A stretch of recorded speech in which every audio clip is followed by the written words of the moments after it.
जब इंसान को अपने आसपास की चीजें समझ में आने लगी तो उसका जीवन धीरे धीरे बेहतर होता गया।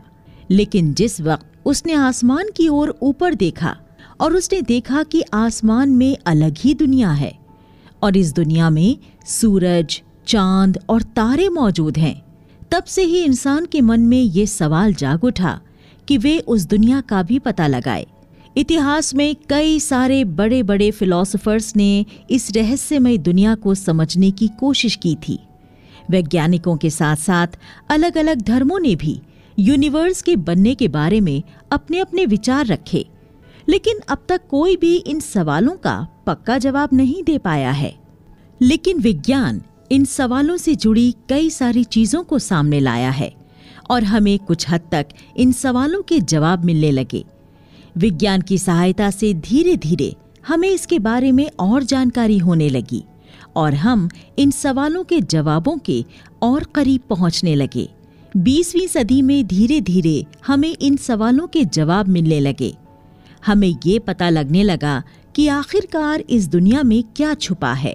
हमें पता लगने लगा कि हमारे अलावा भी दुनिया में कई सारे अलग अलग प्रकार के ग्रह मौजूद हैं। किसी ग्रह पर आग की नदियां बहती हैं तो कहीं दिन कभी होता ही नहीं है। कुछ ऐसे ग्रह भी हैं जहां जमीन पर पैर रखना भी संभव नहीं है, तो कुछ ऐसे ग्रह हैं जहां पर अपना पैर उठाना भी बहुत मुश्किल हो जाता है। इस राज का पता लगाने के लिए इंसान ने कई सारे सैटेलाइट भी भेजे। इंसान खुद भी स्पेस में जाकर यूनिवर्स की इस दुनिया का और गहराई से पता करने की कोशिश करने में लगा हुआ है। लेकिन ये दुनिया इतनी छोटी नहीं है कि उसका जवाब इतनी आसानी से मिल जाएगा। हमारी कल्पना से भी बहुत आगे तक फैली हुई इस दुनिया का जवाब पाने के लिए हमें और कई सारी कोशिशें करनी होंगी। लेकिन अब तक हम जितने सवालों के जवाब ढूंढ पाए हैं, आपको उनके बारे में जानना भी बहुत जरूरी है। तारों, अंतरिक्ष और यूनिवर्स की इस दुनिया के बारे में जानने को एस्ट्रोफिजिक्स कहते हैं। एस्ट्रोफिजिक्स की एक बड़ी दिक्कत ये है कि ये काफी मुश्किल होती है और इस वजह से इसे समझने के लिए आपको साइंस का अच्छा खासा ज्ञान होना चाहिए।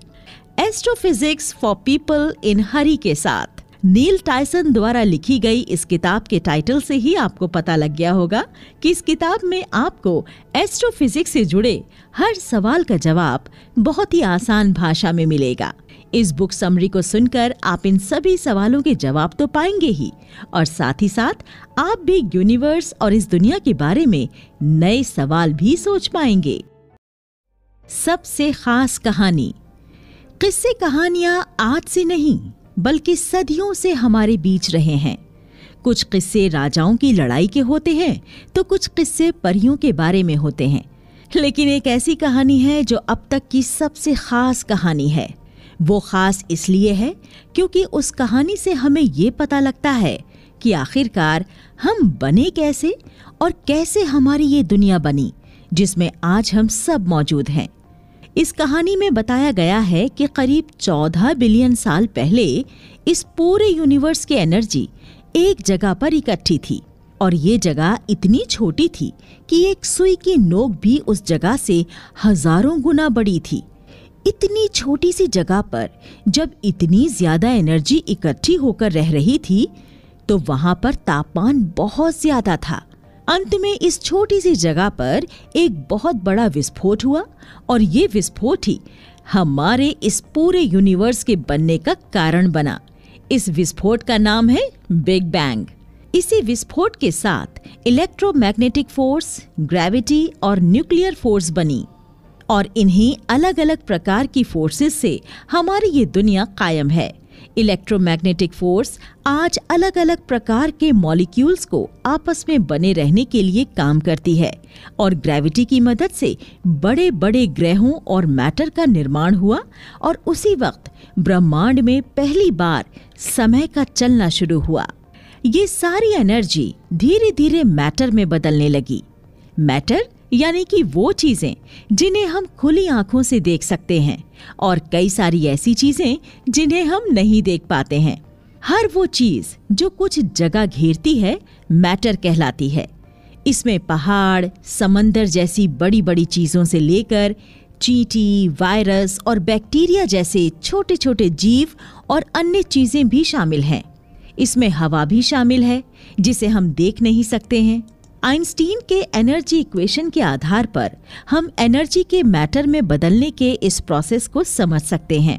इस बड़े विस्फोट के साथ कई सारे मूल पार्टिकल्स का भी निर्माण हुआ, जिसमें बोसॉन पार्टिकल और लेप्टॉन पार्टिकल शामिल हैं।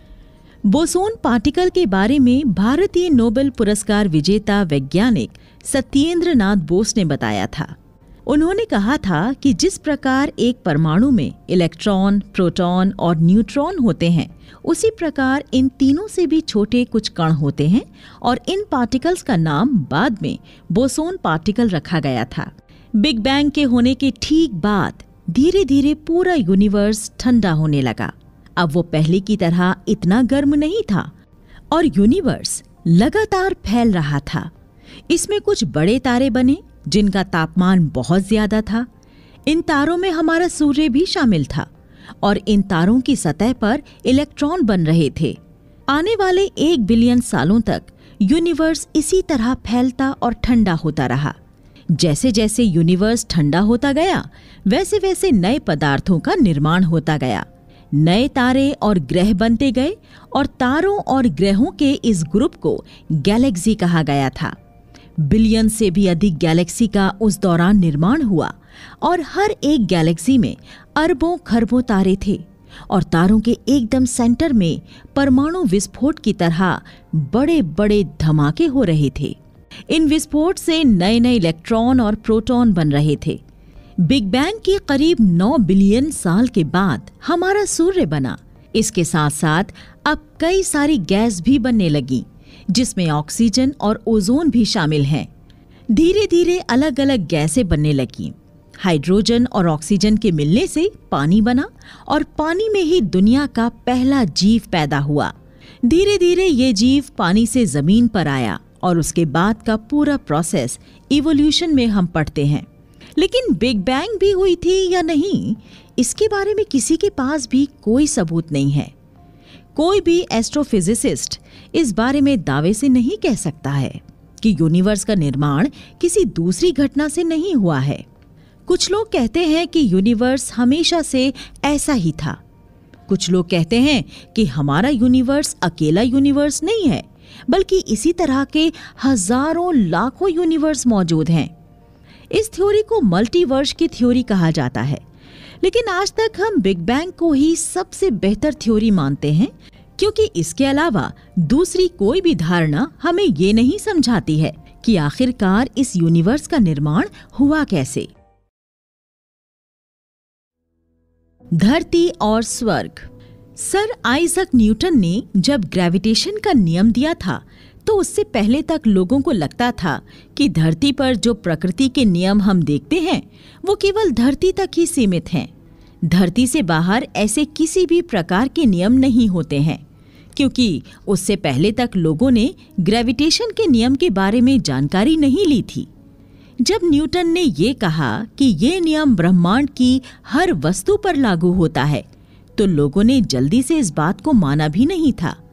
लेकिन न्यूटन ने आखिरकार ये साबित भी किया कि कैसे ग्रेविटेशन का ये नियम यूनिवर्स में सब जगह एक जैसा है। ग्रेविटेशन का नियम तो एक उदाहरण मात्र है।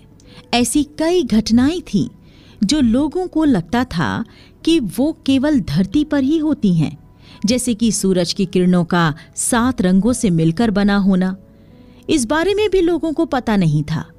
अब आप जरा सोचिए कि उस वक्त अगर कोई व्यक्ति एक प्रिज्म की मदद से सूरज के प्रकाश को 7 रंगों में बांटकर दिखाता, तो लोग कितने हैरान होते। और बाद में वो व्यक्ति धरती पर ही किसी बल्ब से फैली हुई लाइट को भी प्रिज्म से निकालकर ये दिखाता कि इस लाइट से भी 7 रंग पैदा होते हैं। और तब लोगों को ये समझ में आता कि सूरज की लाइट और धरती पर किसी बल्ब की लाइट एक जैसी है। ऐसे में लोगों को फिजिक्स के नियमों पर ज्यादा जल्दी भरोसा होता है। आज हमारी फिजिक्स के नियमों पर भरोसा करने का कारण यही है, क्योंकि हमने कई सारे उदाहरण में ये बात देखी है कि प्रकृति के नियम पूरे यूनिवर्स में एक तरह से काम करते हैं। लेकिन अब एक सवाल जो हमारे दिमाग में आता है वो ये है कि फिजिक्स के ये नियम क्या हमारे सोलर सिस्टम के बाहर भी काम करेंगे? क्या हमारी गैलेक्सी के बाहर भी ये नियम काम करेंगे? और इसके बाद क्या एक दूसरे यूनिवर्स में भी ये नियम ऐसे ही काम करेंगे? और इन नियमों का समय से क्या संबंध है? इन सभी बातों के बारे में जानने की इच्छा वैज्ञानिकों के दिमाग में भी आई। एक एक करके हर नियम को अलग अलग ग्रहों और गैलेक्सी के साथ जांचा गया। जब हमने अपने आसपास के तारों को देखा तो ये समझ में आया कि ये सभी तारे भी उन्हीं केमिकल से बने हैं जिनसे हमारी धरती बनी है। वहां पर भी ग्रेविटी के नियम हैं और फिजिक्स के बाकी नियम भी वहां पर लागू हो रहे थे। और इससे वैज्ञानिकों को ये पता लगा कि अगर भविष्य में हम किसी दूसरे ग्रह पर जाते हैं तो वहां हमें फिर से नए नियमों को नहीं खोजना पड़ेगा। जो नियम आज हम यहाँ पढ़ रहे हैं उन्हीं नियमों को हम उन ग्रहों पर भी लागू कर पाएंगे। हाँ, ये जरूर हो सकता है कि किसी ग्रह पर रहने वाले लोग जिन्हें हम एलियन कहते हैं उनका कल्चर अलग हो और उनके रहने का तौर तरीका भी अलग हो। अब जब उनके रहने का तौर तरीका हमारे से अलग होगा, जब उनकी भाषा हमसे अलग होगी, तो ऐसे में हम उनसे कैसे बात करेंगे? ये बात हमें समझनी चाहिए। इसके लिए वैज्ञानिकों ने कुछ कोशिशें की थीं। साल 1970 में स्पेस साइंटिस्ट ने 2 ऐसे स्पेसक्राफ्ट छोड़े जो सूरज की रोशनी से अपनी ऊर्जा प्राप्त कर सकते थे और ये यूनिवर्स में बिना किसी रोक-टोक के आगे बढ़ते हुए जा रहे हैं। इन स्पेसक्राफ्ट्स में हमारी धरती के बारे में सारी जानकारी बताई गई है, जैसे कि हमारी धरती किस गैलेक्सी में है, हमारा सूरज कैसा है, हम कहाँ रहते हैं इत्यादि। और इसके साथ साथ उनको भी हम ये बताना चाहते हैं कि हम भी उन्हीं प्रकृति के नियमों का पालन करते हैं जिनका पालन वो करते हैं, ताकि किसी दूसरे ग्रह पर रहने वाले लोगों को हम बिल्कुल अलग ना लगें। उन्हें इस बात का भरोसा हो जाए कि हम भी उन्हीं की तरह ही यूनिवर्स के कोने में रहते हैं और उन्हें हमसे डरने की या हमें उनसे डरने की कोई आवश्यकता नहीं है। एक और चीज जो ब्रह्मांड के हर कोने में एक ही तरह से व्यवहार करती है वो है प्रकाश की गति, यानी कि लाइट की स्पीड। पूरे यूनिवर्स में ऐसी कोई भी चीज नहीं है जो कि लाइट की गति से तेज चल सके। अब आप ये कह सकते हैं कि ये तो कोई भी कह सकता है कि लाइट से तेज चलना नामुमकिन है, लेकिन फिजिक्स में हम संभावनाओं पर बहुत ज्यादा बात करते हैं। आज से कई सालों पहले जरूर लोगों ने ये भी कहा था कि इंसान कभी भी उड़ नहीं सकता है। उसके बाद में उसने कहना शुरू किया कि हवाई जहाज कभी भी आम लोगों के लिए उपलब्ध नहीं हो सकते हैं। उसके बाद लोगों ने ये कहना शुरू किया कि हम कभी भी परमाणु बम नहीं बना सकते हैं। तो ये सब चीजें भी शुरुआत में हमें असंभव ही लगी थी, लेकिन लाइट की गति से आगे चलना ये चीज वाकई में असंभव है, क्योंकि अगर हम लाइट की गति से तेज चलने लग गए तो आज हम जितने भी फिजिक्स के नियम देख रहे हैं वो सभी गलत साबित हो जाएंगे। इसलिए कहते हैं कि लाइट की स्पीड कोई विचार नहीं है, बल्कि ये खुद अपने आप में एक नियम है। अगली चीज जो सारे यूनिवर्स में लागू होती है वो है कंजर्वेशन के नियम, जिनके अनुसार कोई विशेष क्वांटिटी कभी भी बदलती नहीं है, चाहे कुछ भी क्यों ना हो जाए। और इसमें सबसे खास है मास के कंजर्वेशन का नियम, एनर्जी कंजर्वेशन का नियम और एंगुलर मोमेंटम के कंजर्वेशन का नियम। मास का मतलब है किसी चीज का एक तरह से भार या वजन, और मास के कंजर्वेशन से हमारा मतलब है कि अगर कोई वस्तु एक जगह से दूसरी जगह पर चली जाए तो उसका द्रव्यमान यानी मास नहीं बदलता है। यहाँ आपको ये बता देते हैं कि भार और द्रव्यमान यानी मास वैसे तो अलग अलग होते हैं, लेकिन आपको आसान भाषा में समझाने के लिए द्रव्यमान यानी मास को हम थोड़ी देर के लिए वजन कहकर बुलाएंगे। दूसरा नियम है एनर्जी कंजर्वेशन का, यानी कि कुल एनर्जी हमेशा निश्चित रहती है। आप एनर्जी को खत्म या पैदा नहीं कर सकते हैं, इसे बस आप एक रूप से दूसरे रूप में बदल सकते हैं। रोशनी का बनना। बिग बैंग की घटना के बाद यूनिवर्स का केवल एक बड़ा काम था और वो था लगातार विस्तार करना, एनर्जी जब धीरे धीरे कम कंसंट्रेट हो रही थी और हर एक गुजरते लम्हे के साथ यूनिवर्स और बड़ा होता गया और साथ ही साथ थोड़ा ठंडा भी। अब एनर्जी धीरे धीरे मैटर में बदलने लगी और अब तक इलेक्ट्रॉन बिना किसी परमाणु का भाग बने लगातार घूम रहे थे। लाखों सालों तक चीजें ऐसे ही चलती रहीं। कुछ फोटॉन थोड़ी सी दूरी चलने के बाद ही इलेक्ट्रॉन से टकराने लगते थे। इससे पहले कि आगे बढ़ें, हम आपको फोटॉन के बारे में बताना चाहते हैं। आपके और हमारे पास जितनी भी तरह की लाइट आती है, वो हर लाइट छोटे छोटे कणों से मिलकर बनी होती है। उन कणों को ही हम फोटॉन कहते हैं। इन फोटॉन के बिना हम किसी भी चीज को देख नहीं सकते हैं। किसी चीज को देखने के लिए इन फोटॉन का उस चीज से टकराकर हमारी आंखों तक आना बहुत जरूरी होता है। शुरुआत में जब ब्रह्मांड में इलेक्ट्रॉन की संख्या बहुत ज्यादा थी, तो अगर आप उस वक्त किसी चीज को देखने की कोशिश करते तो देख नहीं सकते थे, क्योंकि जो फोटॉन जिस चीज से टकराकर आपके पास आपकी आंखों तक आने की कोशिश करता, उससे पहले ही वो रास्ते में किसी इलेक्ट्रॉन से टकरा जाता। तो इसलिए कहते हैं कि अगर ब्रह्मांड की शुरुआत के दिनों में हम किसी तरह से वहां पहुंच भी जाते, तब भी हम कुछ भी देखने के काबिल नहीं होते थे। धीरे धीरे तापमान और कम होता गया। तापमान कम होने से इलेक्ट्रॉन की घूमने की गति भी कम होती गई और अब इलेक्ट्रॉन अपने दूसरे पार्टिकल प्रोटॉन की पकड़ में आने लगे। इलेक्ट्रॉन प्रोटॉन अब साथ साथ होने लगे थे और वहीं से ही धीरे धीरे एटम का निर्माण होने लगा। यूनिवर्स का तापमान निकालने के लिए हरमन और अल्फा नाम के दो वैज्ञानिकों ने लैब में कोशिश की थी और उन्होंने वैसी परिस्थितियां बनाने की कोशिश की जो ब्रह्मांड के बनते समय हुई थी और इसके जरिए उन्होंने उस वक्त ब्रह्मांड का तापमान निकालने की सोची और इस तरीके से उन्होंने लोगों को आज से करोड़ों साल पहले की एक घटना के भीतर झांकने के लिए मोटिवेट किया। उनके प्रयोग से उन्होंने अंदाजा लगाया कि उस वक्त का तापमान आज के तापमान से कई हजार गुना ज्यादा था। चलिए बात करते हैं यूनिवर्स के एक और बहुत दिलचस्प चीज के बारे में। जब हम यूनिवर्स के बारे में स्टडी कर रहे होते हैं तो कई बार ऐसा होता है कि हम इतिहास को देख रहे होते हैं। अब आप सोचते होंगे कि भला हम इतिहास कैसे देख सकते हैं? तो इसके लिए आपको ये समझना होगा कि आज जो तारे हमसे करोड़ों किलोमीटर दूर हैं, उनसे हम तक रोशनी पहुंचने में थोड़ा समय लगता है। उदाहरण के लिए सूरज की रोशनी को धरती तक पहुंचने के लिए करीब करीब 7 मिनट का समय लगता है। इसका मतलब ये हुआ कि आप जब सूरज की ओर देखते हैं तो आप 7 मिनट पहले वाला सूरज देख रहे होते हैं। अगर किसी कारण से सूरज में आज विस्फोट होता है तो आपको वो धमाका 7 मिनट बाद नजर आएगा। तो अब आप समझ गए होंगे कि हम ऐसा क्यों कहते हैं कि जब हम तारों को देख रहे होते हैं तो वास्तव में हम इतिहास को देख रहे होते हैं और इसलिए ये तारे जो हमें नजर आ रहे हैं उनका तापमान कम होना चाहिए, क्योंकि हम ये जानते हैं कि यूनिवर्स लगातार विस्तार कर रहा है और विस्तार करने के साथ साथ यूनिवर्स लगातार ठंडा भी हो रहा है।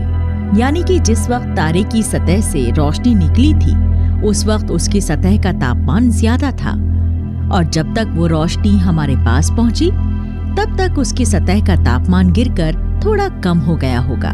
लेकिन जो रोशनी हम तक पहुंची है वो ज्यादा तापमान वाली परतों से निकली हुई रोशनी है और इसलिए हमें ये मानकर चलना चाहिए कि हमारे पास तारों से जिस तापमान की रोशनी निकल कर आती है वास्तव में तारों का तापमान उससे थोड़ा कम होगा।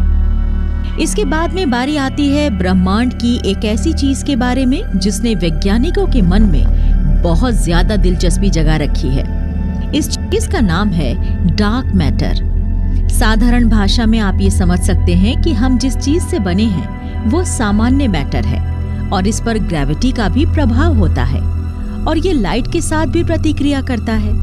लेकिन डार्क मैटर पर ग्रेविटी का तो प्रभाव होता है, लेकिन ये किसी भी तरह से लाइट के साथ कोई इंटरैक्ट नहीं करता है। इससे पैदा हुई डार्क एनर्जी यूनिवर्स में एक वैक्यूम का निर्माण करती है। इस वैक्यूम के चलते यूनिवर्स और तेजी से विस्तार करता है, क्योंकि दो ग्रहों के बीच लगने वाला ग्रेविटी बल यूनिवर्स को छोटा रखने की कोशिश करेगा। लेकिन डार्क एनर्जी से जो वैक्यूम पैदा होता है वो इतना ताकतवर होता है कि ये ग्रेविटी को भी चकमा देकर यूनिवर्स का विस्तार करता रहता है। गैलेक्सीज के बीच में यूनिवर्स के अंदर सारे तारे हमें ऊपर आसमान की ओर देखने पर एक साथ दिखाई देते हैं। हालांकि इन तारों के बीच की दूरी काफी ज्यादा होती है, लेकिन तब भी जब हम अपनी धरती से उनकी ओर देखते हैं तो हमें ऐसा लगता है कि ये सभी तारे काफी आसपास में हैं और एक झुंड के रूप में ये एक दूसरे के साथ नजर आते हैं। तारों के इस झुंड को ही हम गैलेक्सी कहते हैं। हमारी गैलेक्सी का नाम है मिल्की वे, जिसे हम आकाश गंगा भी कहते हैं। अगर आप रात में कभी आकाश की ओर देखेंगे और जब आसमान पूरा साफ होगा तो आप पाएंगे कि आकाश में एक तारों की पट्टी नजर आती है। उस पट्टी में तारों की संख्या काफी ज्यादा होती है। यही हमारी मिल्की वे है। ये हमसे 6 लाख लाइट ईयर्स दूर है। लाइट ईयर का मतलब होता है कि किसी जगह पर जाने में प्रकाश को कितना समय लगता है। 6 लाख लाइट ईयर दूर होने का मतलब है कि हमारी धरती से इस आकाश गंगा तक जाने में प्रकाश को 6 लाख सालों का वक्त लगेगा। अब आप समझ सकते हैं कि हमारी मिल्की वे हमसे कितनी दूर है। मिल्की वे के अलावा एक दूसरी गैलेक्सी जो हमारे नजदीक है उसका नाम है एंड्रोमेडा। यूनिवर्स में इन बड़ी बड़ी गैलेक्सी के अलावा कुछ छोटी गैलेक्सीज भी होती हैं जिन्हें हम ड्वार्फ गैलेक्सी कहते हैं। ये छोटी होती हैं और ये बड़ी गैलेक्सी के पास में पाई जाती हैं। इनके तारों की रोशनी कम होती है। इन सब चीजों से आप एक ड्वार्फ गैलेक्सी को पहचान सकते हैं। इन गैलेक्सी का निर्माण अरबों साल पहले गैसों के कंसंट्रेट होने से हुआ है और आज हमारे यूनिवर्स में ऐसी करोड़ों गैलेक्सीज पाई जाती हैं। तो चलिए पहले हम इन गैलेक्सी के बनने की पूरी प्रक्रिया को समझते हैं। बिग बैंग की घटना के कई 100 अरब सालों के बाद धीरे धीरे ब्रह्मांड में हाइड्रोजन और हीलियम जैसी गैसों का निर्माण हुआ और धीरे धीरे ये गैसें एक दूसरे के पास आने लगीं। इन गैसों के पास आने से तारों और ग्रहों का निर्माण हुआ और ये तारे और ग्रह भी एक दूसरे से पास पास मौजूद थे। ये सब ग्रेविटी के कारण हुआ। एक बड़े तारों के समूह के बीच में एक ऐसी स्ट्रक्चर थी जो इन सब को अपनी ओर खींच रही थी। इससे इन सभी तारों और ग्रहों को एक विशेष प्रकार का बल मिलने लगा और उस फोर्स की मदद से ये तारे और ग्रह स्ट्रक्चर के चारों ओर घूमने लगे। ये बिल्कुल वैसा ही है जैसे आज हमारी धरती सूरज के चारों ओर चक्कर लगा रही है।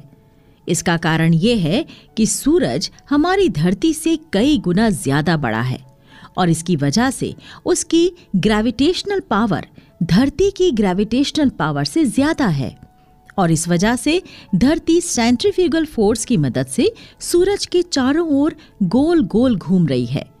सेंट्रीफ्यूगल फोर्स को समझने के लिए चलिए आपको आपके बचपन की याद दिलाते हैं। बचपन में कई बार आपने एक पत्थर पर धागा बांधकर उसे गोल गोल घुमाया होगा। जब आप पत्थर को गोल गोल घुमाते हैं तो वो पत्थर आपके पास में नहीं आता है, बल्कि वो गोल गोल घूमता रहता है।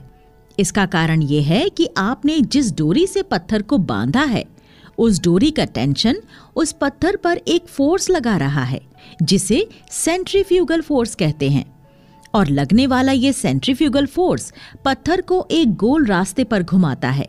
तो इस तरह से हमारी गैलेक्सी में मौजूद तारे उसके सेंटर में मौजूद स्ट्रक्चर के चारों ओर गोल गोल घूमने लगे।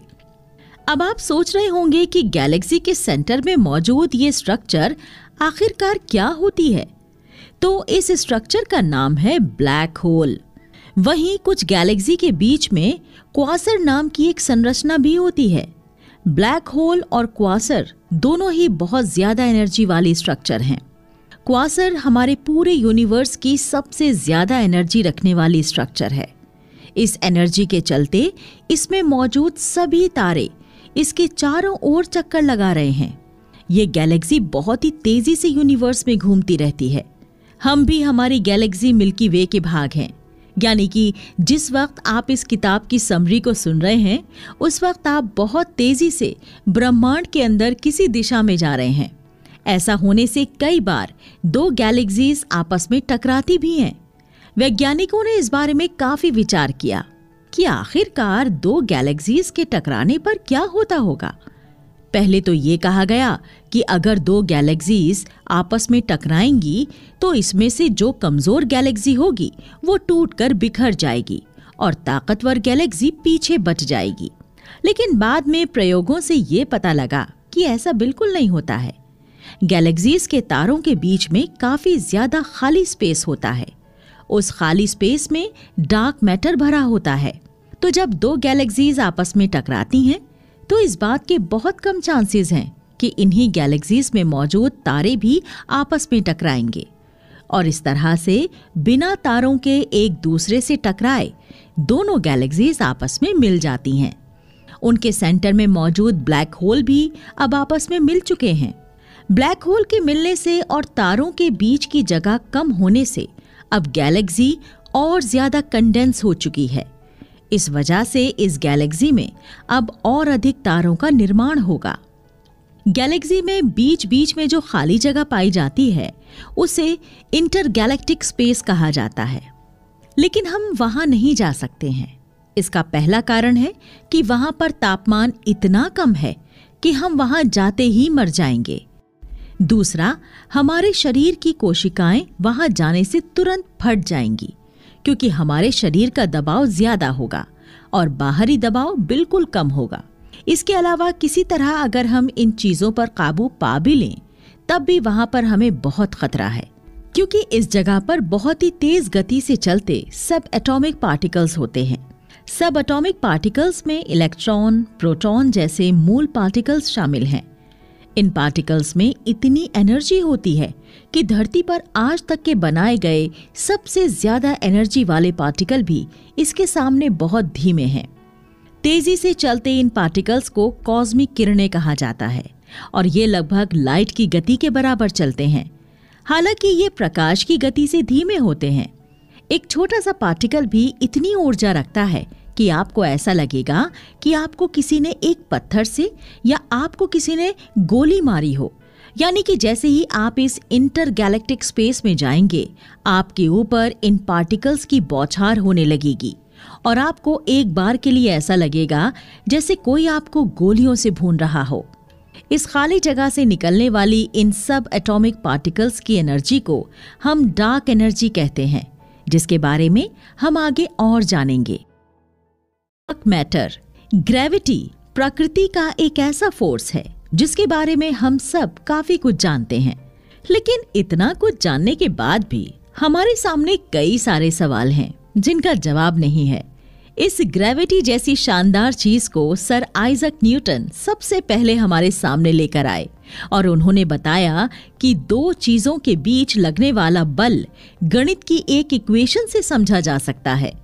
न्यूटन के करीब 150 साल बाद एक और बहुत ही जीनियस व्यक्ति आए जिन्होंने इसी ग्रेविटी को कुछ और बदलाव के साथ हमारे सामने पेश किया और वो जीनियस व्यक्ति था अल्बर्ट आइंस्टीन।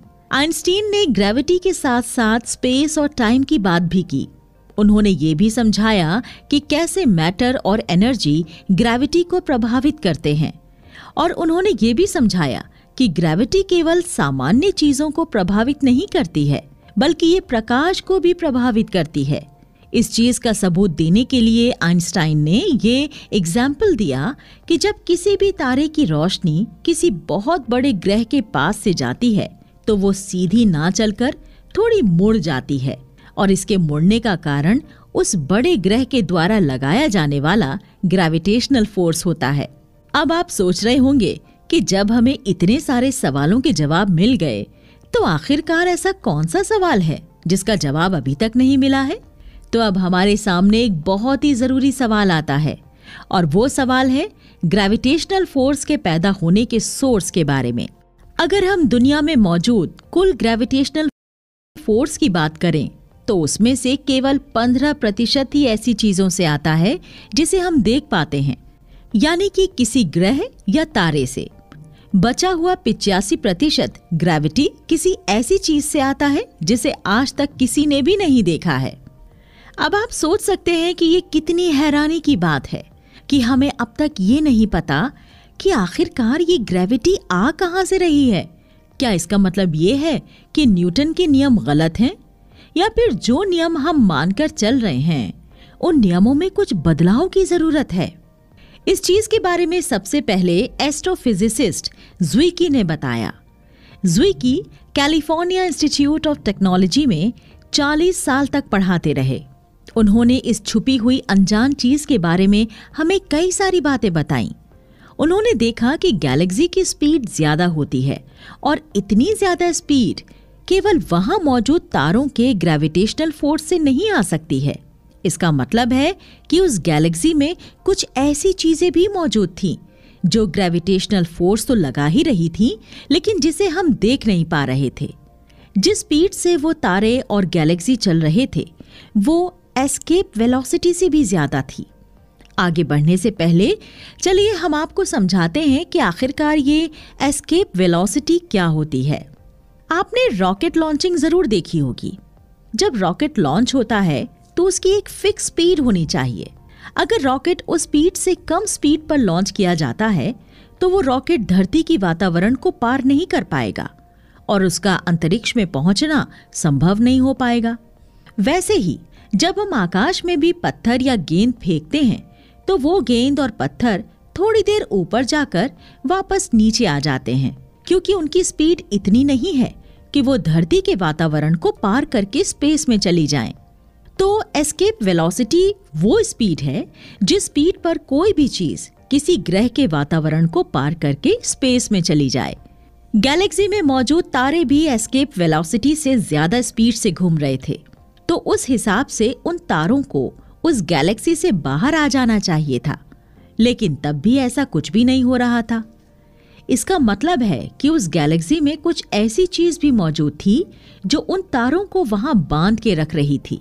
और ये समस्या केवल एक गैलेक्सी के साथ नहीं थी, बल्कि यूनिवर्स के अंदर जितनी भी गैलेक्सीज को देखा गया उन सब में भी यही बात देखी गई। उन गैलेक्सीज की स्पीड उसकी एस्केप वेलोसिटी से भी ज्यादा होती, लेकिन तब भी उस गैलेक्सी के तारे उसे छोड़कर दूर नहीं जा पा रहे थे। और तब पहली बार इस अनजान ग्रेविटेशनल पावर के सोर्स को नाम दिया गया डार्क मैटर। डार्क मैटर को अगर हम आसान भाषा में समझाएं तो ये बिल्कुल ऐसा है जैसे अंधेरे में कोई चुंबक रखी हो और वो लोहे की किसी कील को अपनी ओर खींच रही हो। अब अंधेरे में होने की वजह से वो चुंबक आपको दिखाई नहीं दे रही है, लेकिन तब भी उसका इफेक्ट आपको दिख रहा है। ये डार्क मैटर भी कुछ ऐसी ही चीज है। इसको हम अपनी आंखों से देख नहीं सकते हैं, ना ही हम इसे छू सकते हैं। बस इसकी ग्रेविटेशनल फोर्स को हम महसूस कर सकते हैं। बाद में कई सारे वैज्ञानिकों ने देखा कि हर एक गैलेक्सी के बीच में या एक गैलेक्सी में कई सारी अलग अलग जगहों पर कुछ ऐसी जगह होती थी जहां पर कोई भी तारा नहीं मौजूद होता था, और ये बात हर गैलेक्सी में देखी गई। तो वैज्ञानिकों ने यह निष्कर्ष निकाला कि डार्क मैटर जरूर इस खाली जगह में होगा। तो इसका मतलब ये हुआ कि डार्क मैटर एक ऐसी चीज है जिसको कहीं पर रहने के लिए जगह की जरूरत तो पड़ती ही है, और ये पहले से मौजूद किसी चीज पर नहीं रह सकती है। यानी कि डार्क मैटर उस जगह पर नहीं मौजूद हो सकता है जहां पर पहले से कोई दूसरी चीज मौजूद हो।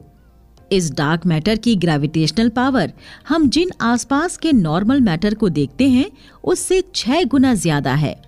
डार्क मैटर के बारे में अब साइंटिस्ट और जानकारी जुटाने में लगे हुए हैं ताकि हम यूनिवर्स के बारे में और भी गहराई से चीज को समझ सकें। डार्क मैटर के बाद हम ब्लैक होल के राज को भी ज्यादा आसानी से समझ पाएंगे। आज भी वैज्ञानिक ये जानने में लगे हुए हैं कि आखिरकार ये डार्क मैटर बना किस चीज से है, क्योंकि हम जितनी भी चीज को देखते हैं वो किसी न किसी परमाणु और अणु से बनी होती हैं। वो गैस, लिक्विड, सॉलिड हो सकती हैं। डार्क मैटर इन सभी डेफिनेशन से दूर है। ना वो सॉलिड है, ना वो गैस है, और ना ही वो लिक्विड है। डार्क मैटर बस यूनिवर्स में मौजूद है। डार्क मैटर की उपस्थिति को हम उसके द्वारा लगाए जाने वाले ग्रेविटेशनल फोर्स से समझ सकते हैं। लेकिन अगर हम डार्क मैटर पर रोशनी डालते हैं तो हमें कुछ नहीं दिखता है। अगर हम उसको छूने की कोशिश करते हैं तो हमें कुछ नहीं महसूस होता है, और इसलिए वैज्ञानिक अब तक डार्क मैटर के बारे में ज्यादा कुछ पता नहीं लगा पाए हैं। डार्क मैटर के बारे में कुछ लोग विश्वास भी नहीं करते हैं, क्योंकि उन लोगों के लिए केवल उन चीजों पर विश्वास किया जा सकता है जिन्हें महसूस और देखा जा सकता हो। लेकिन डार्क मैटर को ना तो महसूस किया जा सकता है और ना ही देखा जा सकता है। लेकिन एक वैज्ञानिक को डार्क मैटर पर काफी भरोसा रहता है, क्योंकि एक साइंटिस्ट केवल उन चीजों के बारे में बातें नहीं करता है जो दिखाई देती हैं और जो महसूस की जाती हैं। वो उन सभी चीजों के बारे में बात करता है जिनके बारे में कल्पना भी की जा सकती हो और जो एक्सपेरिमेंट्स के चलते साबित भी की जा सकती हो। हैरानी की बात यह है कि अब तक हमें इस बारे में पता नहीं है कि क्या डार्क मैटर दूसरे प्रकार के ग्रेविटेशनल फोर्स से रिएक्ट करेगा या नहीं करेगा।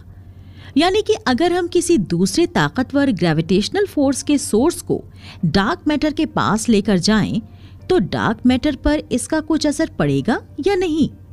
ये देखा गया है कि डार्क मैटर स्ट्रॉन्ग मजबूत न्यूक्लियर फोर्स के साथ किसी प्रकार का रिएक्शन नहीं दिखाता है। इसका मतलब है कि डार्क मैटर में किसी प्रकार का न्यूक्लियस मौजूद नहीं है, और अगर इसमें न्यूक्लियस नहीं है तो इस बात से ये साबित होता है कि डार्क मैटर में प्रोटॉन और इलेक्ट्रॉन जैसे फंडामेंटल पार्टिकल मौजूद नहीं हैं। अब तक डार्क मैटर के बारे में केवल यही चीज देखी गई है कि ये ग्रेविटेशनल फोर्स लगाता है। अब तक हम इस बारे में बिल्कुल भी पता नहीं कर पाए हैं। डार्क मैटर हमारे लिए एक ऐसी अनजान सी चीज है जिसके बारे में हमें ज्यादा कुछ पता ही नहीं है। ये केवल ऐसी चीज बनकर रह गई है जो हमारे यूनिवर्स में मौजूद तो है, लेकिन जिसे आज तक हम पूरी तरह से समझ नहीं पाए हैं। लेकिन इतना हम जानते हैं कि यूनिवर्स में मौजूद हर एक घटना और हर एक चीज के होने का एक उद्देश्य होता है। तो इसका मतलब है डार्क मैटर के होने की भी कोई ना कोई वजह जरूर है। हो सकता है कि अगर ये डार्क मैटर नहीं होता तो शायद हमारी पृथ्वी पर जीवन भी संभव नहीं होता, और हो सकता है कि अगर आज ही ये डार्क मैटर खत्म हो जाए तो दुनिया के सभी ग्रह भी उसी वक्त एक दूसरे से टकराकर खत्म हो जाएं। हमारी अब तक की चर्चा के बाद अब हम एक और ऐसी ही चीज के बारे में बात करेंगे जिसके बारे में हमें अब तक ज्यादा जानकारी नहीं है, और वैज्ञानिक उसके बारे में लगातार खोज कर रहे हैं, और वो है डार्क एनर्जी। डार्क एनर्जी 20वीं सदी में जितने भी क्रांतिकारी विचार इस दुनिया में देखने को मिले थे, उनमें से ज्यादातर आइंस्टाइन ने ही दिए थे। अल्बर्ट आइंस्टाइन की खास बात यह थी कि वो ज्यादा प्रयोग नहीं करते थे। वो बस अपने दिमाग में चीजों को इमेजिन करते थे और फिर अपने इमेजिनेशन के आधार पर और गणित की मदद से मुश्किल चीजों को साबित करते थे और दुनिया के सामने पेश करते थे। इसलिए आइंस्टाइन कहते हैं कि ज्ञान से भी ज्यादा जरूरी चीज है इमेजिनेशन। ज्ञान आप किताबों से बहुत प्राप्त कर सकते हैं, लेकिन आपकी इमेजिनेशन आपको उस ज्ञान का सही इस्तेमाल करना सिखाती है। आइंस्टाइन ने इस पूरे यूनिवर्स को मेंटेन रखने के लिए जरूरी वजह ग्रेविटी को बताया। उन्होंने कई बार ऐसे उदाहरण दिए जिनके चलते वो लोगों को ये समझा सके कि कैसे ग्रेविटी इस पूरे यूनिवर्स को बैलेंस करके रख रही है। इसे आइंस्टाइन की जनरल थ्योरी ऑफ रिलेटिविटी कहा गया, जिसे साल 1916 में पब्लिश किया गया था। इस थ्योरी की खास बात यह है कि आइंस्टाइन ने जब पहली बार इस थ्योरी को सबके सामने रखा तो उन्होंने ये कहा कि इसमें किसी भी तरह के बदलाव की जरूरत नहीं है। अक्सर हम देखते हैं कि जब कोई वैज्ञानिक अपना कोई सिद्धांत देता है तो उसमें कुछ न कुछ बदलाव समय के साथ आता रहता है, लेकिन आइंस्टाइन के सिद्धांत के अंदर आज तक किसी भी तरह का बदलाव नहीं आया है, और यही आइंस्टाइन को दुनिया का सबसे महान वैज्ञानिक बनाता है। आइंस्टाइन ने आज से कोई 100 साल पहले ही ग्रेविटेशनल वेव्स के बारे में भविष्यवाणी कर दी थी। उन्होंने कहा था कि ग्रेविटी के चलते ये वेव्स लाइट की स्पीड से स्पेस टाइम में चलती रहती हैं, और इन वेव्स का निर्माण ग्रेविटेशनल डिस्टरबेंस से होता है। ऐसा ही ग्रेविटेशनल डिस्टरबेंस 2 ब्लैक होल्स के टकराने से भी पैदा होता है। अब आपको ये जानकर हैरानी होगी कि साल 2016 में जाकर हमने इन ग्रेविटेशनल वेव्स की खोज की और ये पाया गया कि ग्रेविटेशनल वेव्स का निर्माण गैलेक्सी में करीब 1.3 बिलियन साल पहले दो ब्लैक होल्स के टकराने से हुआ था। उस वक्त धरती पर केवल एक कोशिकीय जीव मौजूद थे। जब ये ग्रेविटेशनल वेव धरती पर पूरी तरह से फैली तो इसे ऐसा होने में करीब 400 मिलियन सालों का वक्त लग गया और तब तक धरती पर फूल, डायनासोर, पशु और पक्षी पैदा हो चुके थे। यहाँ तक कि मैमल्स भी अब अस्तित्व में आ चुके थे। इन्हीं मैमल्स में से आगे चलकर होमो सेपियंस यानी कि इंसान बनते हैं, जो कि खेती-बाड़ी और सभ्यताओं का निर्माण करते हैं। और वही इंसान आगे चलकर फिलॉसफी, आर्ट और साइंस का आविष्कार करते हैं। और एक दिन इन्हीं इंसानों में से एक व्यक्ति, जिसका नाम आइंस्टाइन होता है, सामने आता है और उस ग्रेविटेशनल वेव की खोज करता है जो पिछले 1.3 बिलियन सालों से धरती पर घूम रही थी। जब आइंस्टाइन ने ये कहा कि पूरे यूनिवर्स को ग्रेविटी के आधार पर समझाया जा सकता है, तो उस वक्त कुछ ऐसे सवाल भी पैदा हुए थे जिनका जवाब वैज्ञानिकों को नहीं मिल रहा था। आइंस्टाइन ने अपनी ग्रेविटी की नई इक्वेशन में एक खास शब्द का इस्तेमाल किया जिसे उसने कॉस्मोलॉजिकल कांस्टेंट कहा।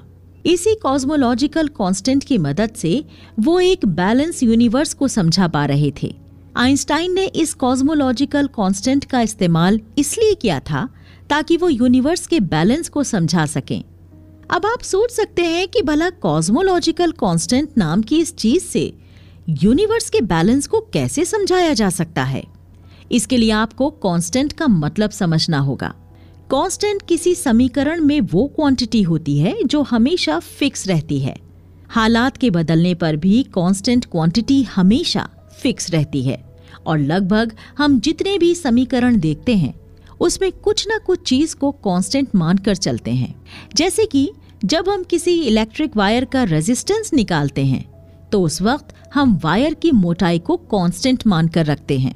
ऐसे ही आइंस्टाइन ने इस कॉस्मोलॉजिकल कांस्टेंट की कल्पना की। आइंस्टाइन को पता था कि ग्रेविटी के आधार पर यूनिवर्स के बैलेंस को समझाना संभव नहीं है, क्योंकि अगर आज कोई भी ग्रह अपनी मूल जगह से थोड़ा बहुत हिलता भी है तो पूरे यूनिवर्स के ग्रहों पर अब नए तरह से फोर्स लग रहा है। अब पूरे यूनिवर्स को फिर से बैलेंस में आने के लिए एक नया पैटर्न खोजना पड़ेगा। यहाँ काम आता है कॉस्मोलॉजिकल कांस्टेंट। कॉस्मोलॉजिकल कांस्टेंट नाम की क्वांटिटी उस चीज की भरपाई करती है जिसकी वजह से यूनिवर्स में बैलेंस बिगड़ा था, यानी कि ग्रेविटी। जब ग्रेविटी की वजह से यूनिवर्स का बैलेंस बिगड़ता है तो कॉस्मोलॉजिकल कांस्टेंट नाम की यह अनजान राशि यूनिवर्स को बैलेंस में रखने का काम करती है। रशियन फिजिसिस्ट अलेक्जेंडर फ्रेडमैन ने कहा था कि जिस यूनिवर्स की बात आइंस्टाइन कर रहे हैं वो बैलेंस तो है लेकिन अनस्टेबल है। ये बिल्कुल ऐसा ही है जैसे किसी पहाड़ी की चोटी पर रखी हुई एक बॉल हो।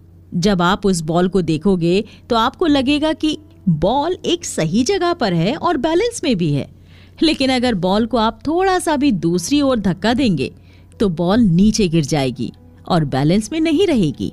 अलेक्जेंडर का भी यही मानना था कि सिर्फ ग्रेविटी के चलते यूनिवर्स भी कुछ ऐसी ही परिस्थिति में था। आइंस्टाइन की जनरल थ्योरी ऑफ रिलेटिविटी के अनुसार ग्रेविटी किसी भी चीज के स्पेस टाइम में पैदा किए गए एक कर्वेचर की तरह होती है।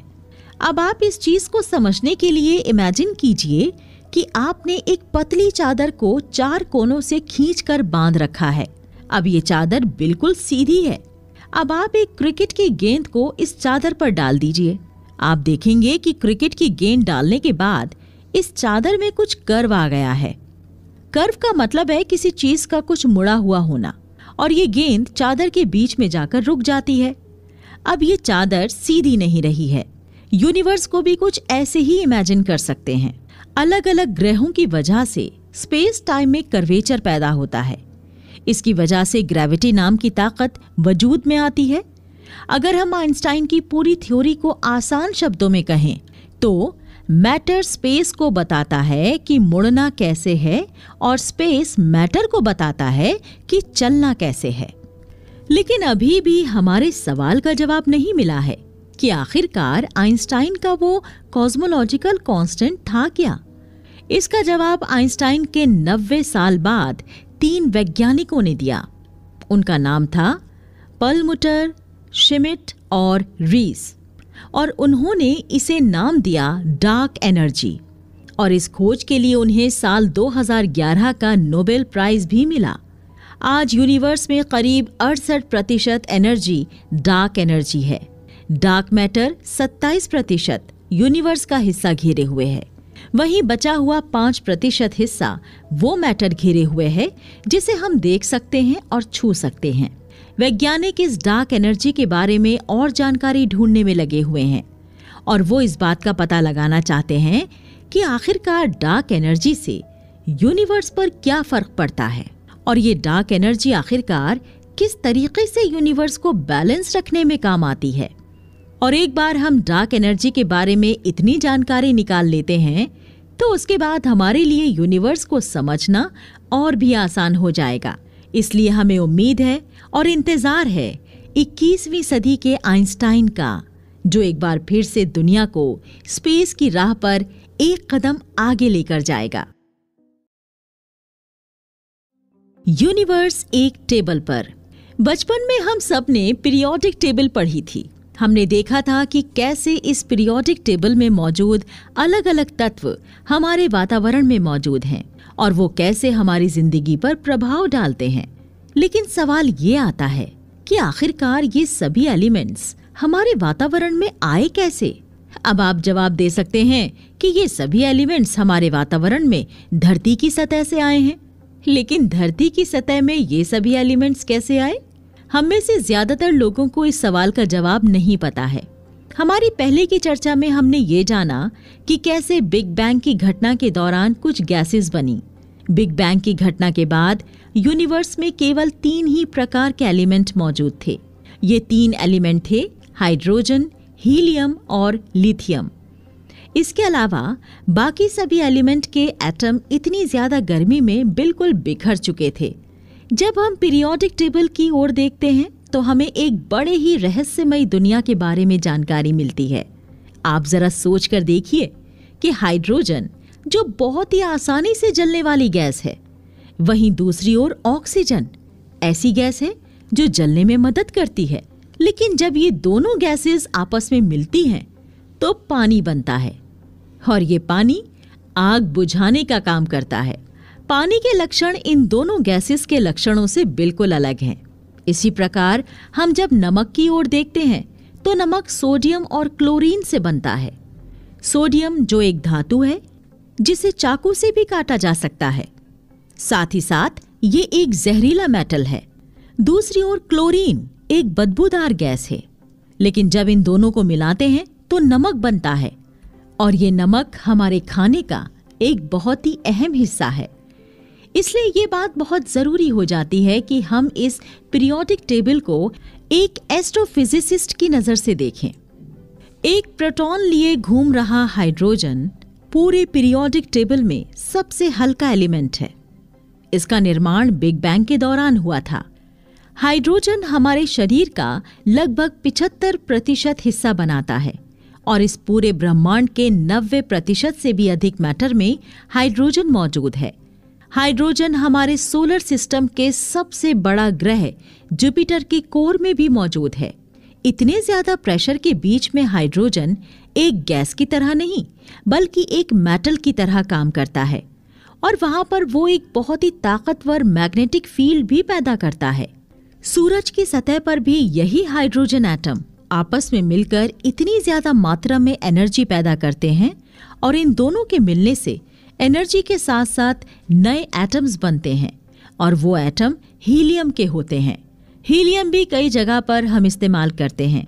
ये एक लो डेंसिटी गैस है जिसे जब हम सूंघते हैं और जब हम मुंह के जरिए इसे अंदर लेते हैं तो थोड़ी देर के लिए यह हमारे गले को थोड़ा बदल देती है, जिससे हम एक कार्टून की तरह मजाकिया किस्म की आवाज निकालने लगते हैं। हाइड्रोजन के बाद हीलियम भी ब्रह्मांड में बहुत बड़ी मात्रा में उपलब्ध है। आज पूरे यूनिवर्स के 10% से भी अधिक एटम हीलियम के बने हुए हैं और लगातार इस हीलियम का निर्माण भी हो रहा है। आज हम जितने भी तारे देख रहे हैं वहां पर पैदा होने वाली ऊर्जा हाइड्रोजन परमाणुओं के मिलने से होती है, और जब दो हाइड्रोजन एटम्स आपस में मिलते हैं तो हीलियम गैस का एटम बनता है। हाइड्रोजन और हीलियम के बाद हमारा तीसरा एटम सामने आता है और वो है लिथियम। लिथियम का पीरियोडिक टेबल में भी तीसरा नंबर आता है और इसका निर्माण भी हाइड्रोजन और हीलियम की तरह बिग बैंग के दौरान हुआ था, जहां दूसरी ओर हीलियम का निर्माण तारों की सतह पर हो रहा था, वहीं लिथियम इन न्यूक्लियर रिएक्शन से लगातार टूटता जा रहा था। चलिए अब बात करते हैं हमारी यूनिवर्स के एक ऐसे एटम की जो लगभग हर जगह पाया जाता है। उसका नाम है कार्बन। कार्बन लगभग सभी तरह की चीजों में मौजूद होता है।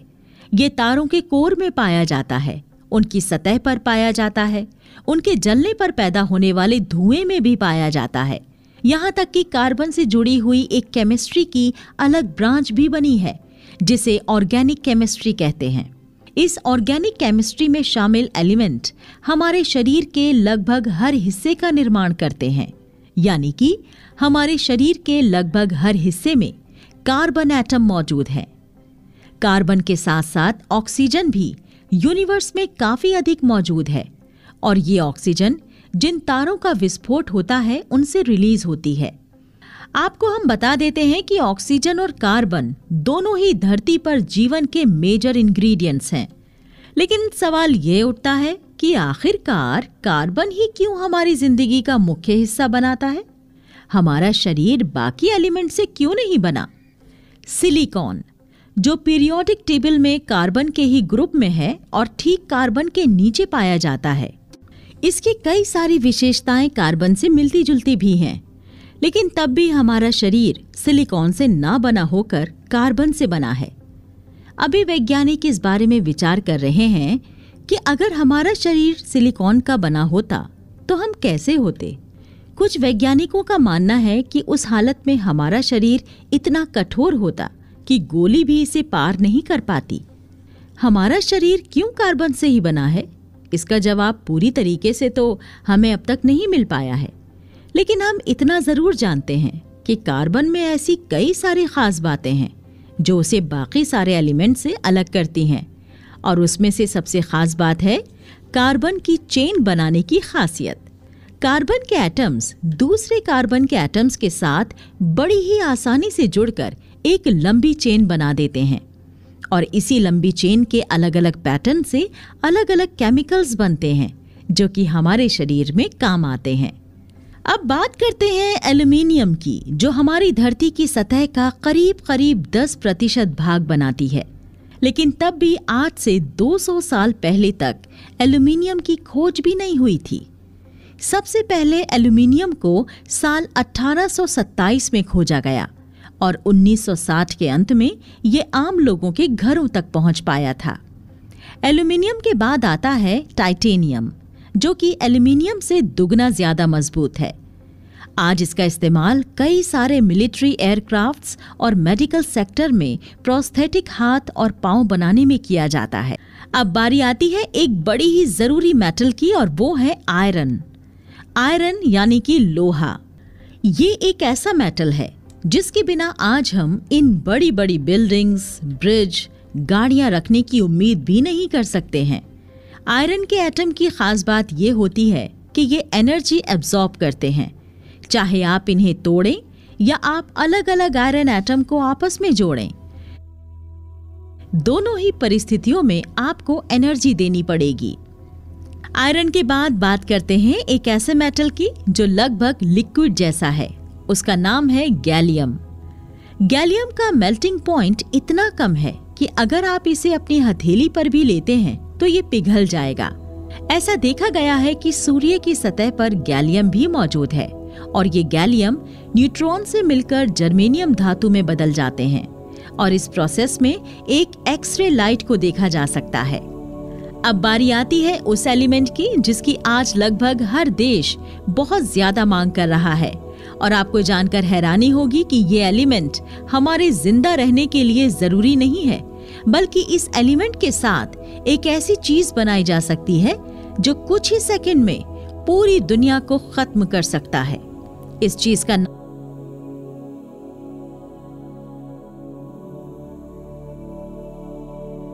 नाम है एटम बम और इस एलिमेंट का नाम है यूरेनियम।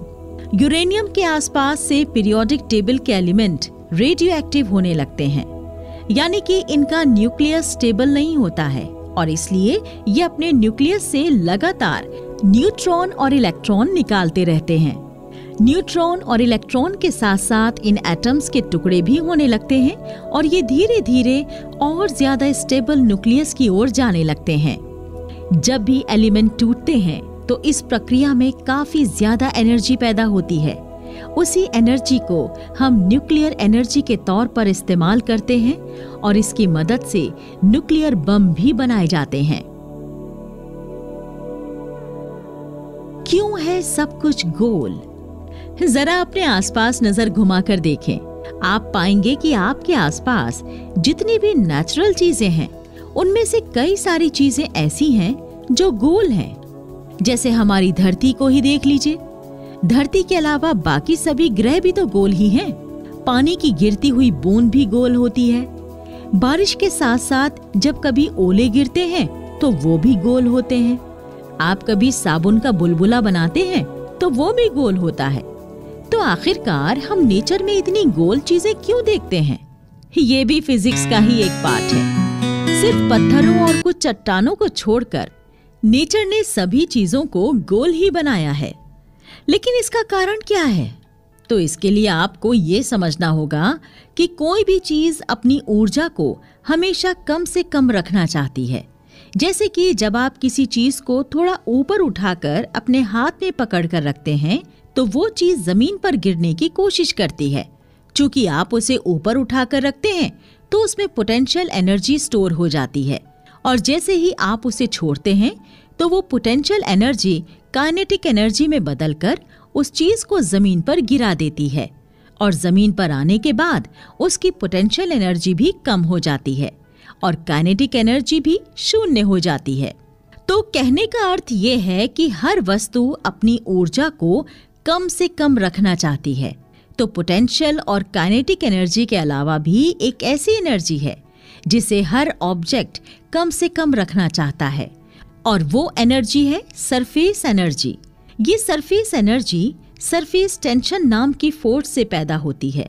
सरफेस टेंशन एक ऐसा फोर्स है जो हर एक वस्तु को एक ऐसी शेप में डालना चाहता है जिसमें उसकी एनर्जी कम से कम हो और वो शेप होता है गोल।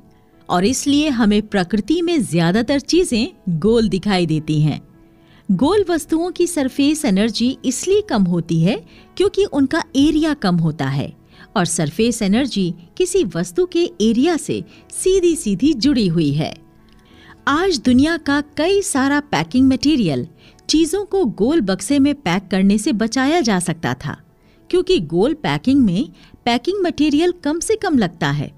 लेकिन हम ऐसा इसलिए नहीं करते क्योंकि ये गोल पैकेट हैंडल करने में बहुत मुश्किल पैदा करते हैं। अगर आपको कोई ऐसी चीज दिखे जो मेटल की हो और गोल हो तो आप मानकर चलें कि इसे पिघलाकर गोल किया गया है। आप ये कह सकते हैं कि धरती तो पूरी तरह से गोल नहीं है क्योंकि हमारी धरती पर बड़े बड़े पहाड़ हैं, गहरे समंदर हैं, तो धरती गोल कैसे हो सकती है? तो इसका जवाब जानने के लिए पहले आपको ये समझना पड़ेगा कि हमारी धरती की रेडियस करीब करीब 6400 किलोमीटर है। यानी कि आपको हमारी धरती के सेंटर तक पहुंचने के लिए 6400 किलोमीटर गहरा गड्ढा खोदना होगा। और अगर हम धरती के सबसे ऊंचे पहाड़ की बात करें तो वो माउंट एवरेस्ट है जिसकी ऊंचाई केवल 8 किलोमीटर है। अब आप सोच सकते हैं कि धरती की सतह पर एक पहाड़ का होना ठीक वैसा ही है जैसा हमारे हाथ पर छोटे छोटे बालों का होना। इन पहाड़ों की वजह से ऐसा नहीं है कि धरती गोल नहीं लगेगी। धरती का आकार इन पहाड़ों की तुलना में बहुत ज्यादा होने के कारण ये धरती की शेप में ज्यादा बदलाव नहीं पैदा करते हैं। सरफेस टेंशन के अलावा ग्रेविटी भी ग्रहों को गोल रखने में काम करती है। ग्रेविटी हर तरफ से दबाव बनाती है जिसके चलते एक ऑब्जेक्ट हर तरफ से कोलैप्स होने की हालत में होता है। इसलिए अगर एक तारा एक दूसरे बहुत बड़े ग्रह के पास में होगा तो उस ग्रह के ताकतवर ग्रेविटेशनल फोर्स के चलते वो छोटा ग्रह पूरी तरह से गोल नहीं रहेगा।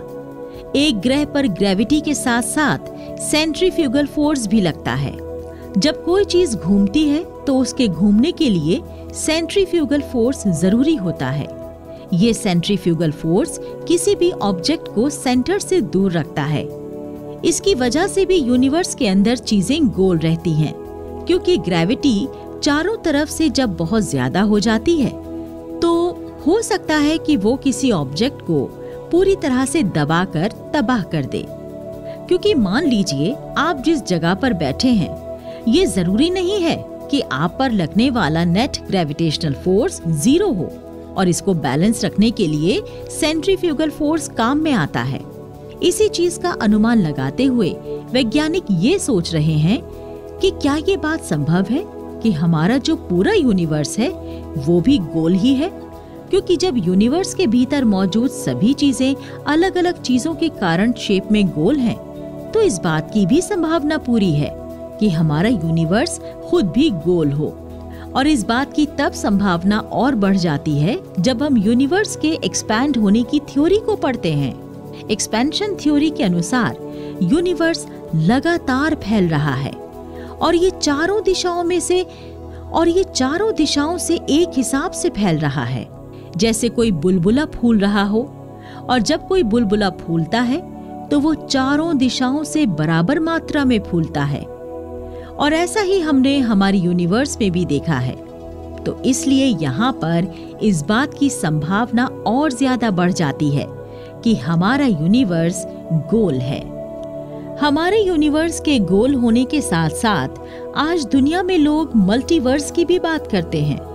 मल्टीवर्स की थ्योरी को मानने वाले वैज्ञानिक ये कहते हैं कि हमारे यूनिवर्स के अलावा भी स्पेस में और भी यूनिवर्स मौजूद हैं। तो अब आप इस तरह से इमेजिन कीजिए, एक अंधेरे कमरे में अनगिनत छोटे छोटे बुलबुले हैं जो लगातार फैल रहे हैं। उन बुलबुलों के अंदर अरबों की संख्या में अलग अलग गैलेक्सीज बनी हुई हैं।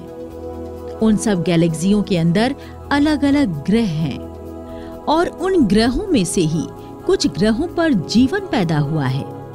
कुछ वैज्ञानिकों का मानना है कि मल्टीवर्स में अलग अलग यूनिवर्स एक दूसरे से काफी दूर हैं। तो कुछ लोग ये कहते हैं कि ये अलग अलग यूनिवर्स एक दूसरे से ज्यादा दूर नहीं है। लेकिन इतना तो तय है कि इन यूनिवर्स में कुछ ना कुछ दूरी जरूर है, क्योंकि अगर वो दूरी नहीं होती तो यूनिवर्स लगातार एक्सपैंड नहीं कर पाते। तो देखा आपने, यूनिवर्स को समझने की शुरुआत होती है अपने आसपास की चीजों को समझने से। हमें एक पानी की बूंद भी गोल दिखाई देती है और ये पूरा यूनिवर्स भी। प्रकृति के नियम पानी की बूंद पर भी वैसे ही लागू होते हैं जैसे इस पूरे यूनिवर्स पर। इसलिए कहते हैं, अगर आपको इस पूरे यूनिवर्स को समझना है और यूनिवर्स के इन गहरे सवालों के जवाब ढूंढने हैं, तो उसके लिए आपको अपने आसपास की चीजों के बारे में जानकारी हासिल करनी होगी और प्रकृति के साथ उन चीजों का कैसा व्यवहार है इसे समझना होगा। और उन्हीं चीजों से आपको यूनिवर्स के बारे में सभी सवालों के जवाब मिलेंगे।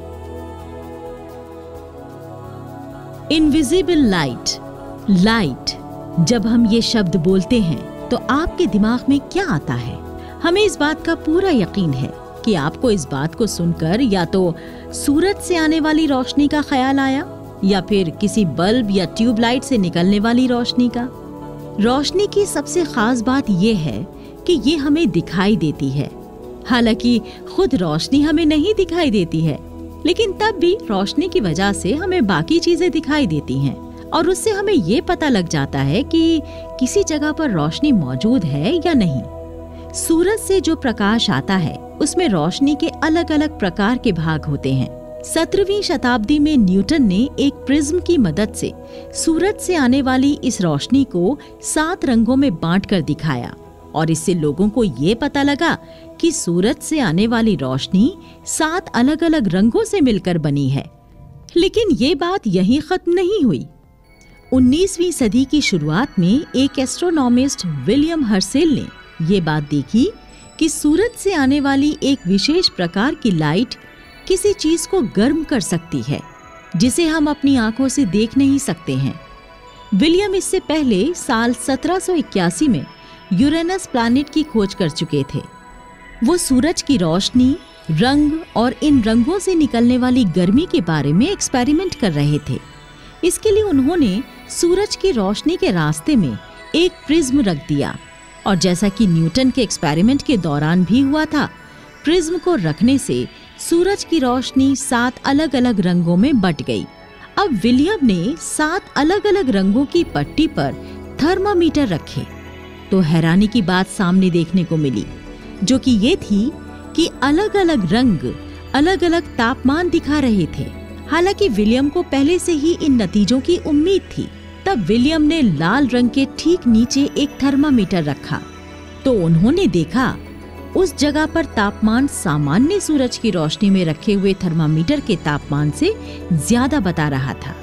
यानी कि वहां पर सूरज की रोशनी का एक ऐसा हिस्सा गिर रहा था जो सूरज की सामान्य लाइट से ज्यादा गर्म था। विलियम द्वारा इस लाइट को इंफ्रारेड लाइट कहा गया, जिसे हम अपनी आंखों से देख नहीं सकते हैं, लेकिन विलियम की तरह प्रयोग करके हम इसके होने को साबित कर सकते हैं।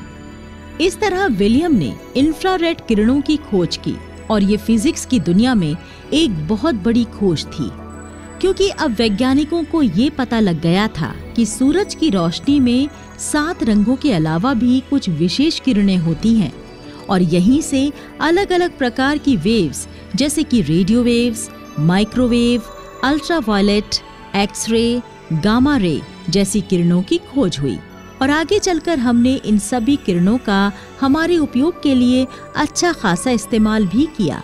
आज हम इन सभी किरणों की मदद से अपने जीवन में एक क्रांति से लेकर आ गए हैं। रेडियो वेव्स की मदद से आज हमने कम्युनिकेशन की दुनिया में बहुत प्रगति कर ली है।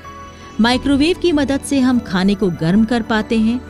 एक्सरे की मदद से हम मेडिकल क्षेत्र में कई सारी जरूरी काम कर पाते हैं और ऐसे ही बाकी किरणों का भी अलग अलग क्षेत्रों में काफी उपयोग है। ऐसा नहीं है कि विलियम के द्वारा इंफ्रारेड किरण की खोज के बाद हाथों हाथ वैज्ञानिकों ने इन किरणों का इस्तेमाल करना सीख लिया था। इसके लिए उन्हें करीब 150 साल लग गए थे और 150 साल के बाद पहला ऐसा टेलीस्कोप बना जो कि लाइट के उस भाग को भी पहचान सकता था जो हमें सामान्य आंखों से नहीं दिख सकता है। आगे चलकर जर्मन भौतिकवादी एनरिक हर्ट्ज ने ये बताया कि इन अलग अलग प्रकार की किरणों में इनकी फ्रीक्वेंसी का फर्क है। चलिए आगे बढ़ने से पहले हम फ्रीक्वेंसी का मतलब समझ लेते हैं। लाइट या प्रकाश एक प्रकार की तरंग होती है और इसे इलेक्ट्रोमैग्नेटिक वेव भी कहते हैं।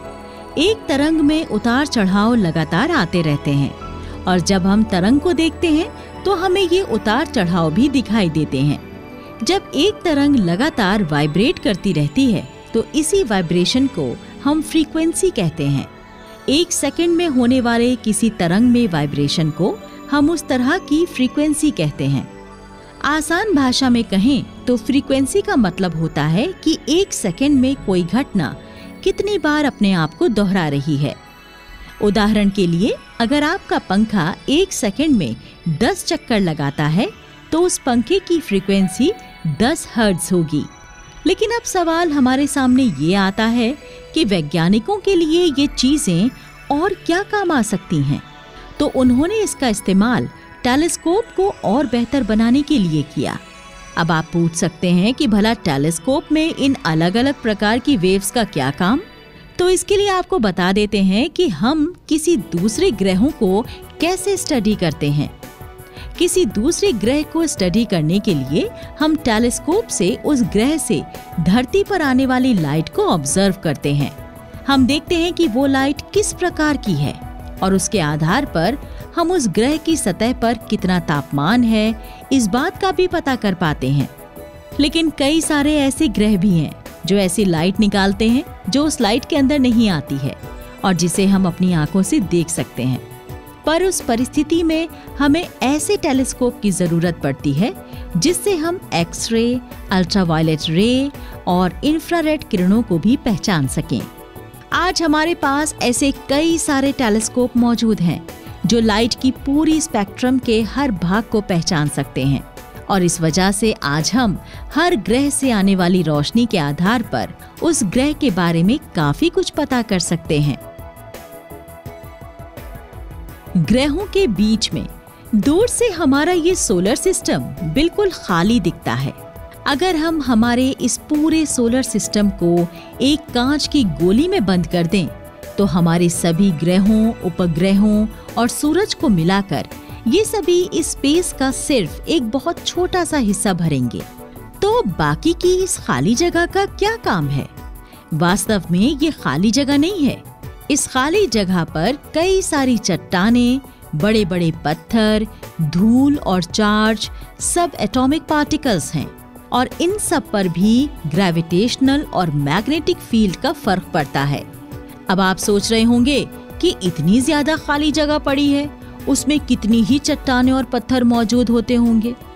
तो आपको बता दें कि स्पेस में लगभग हर दिन हजारों की संख्या में बड़ी बड़ी चट्टानें, जिन्हें मीटियोर कहा जाता है, वो गुजरती रहती हैं।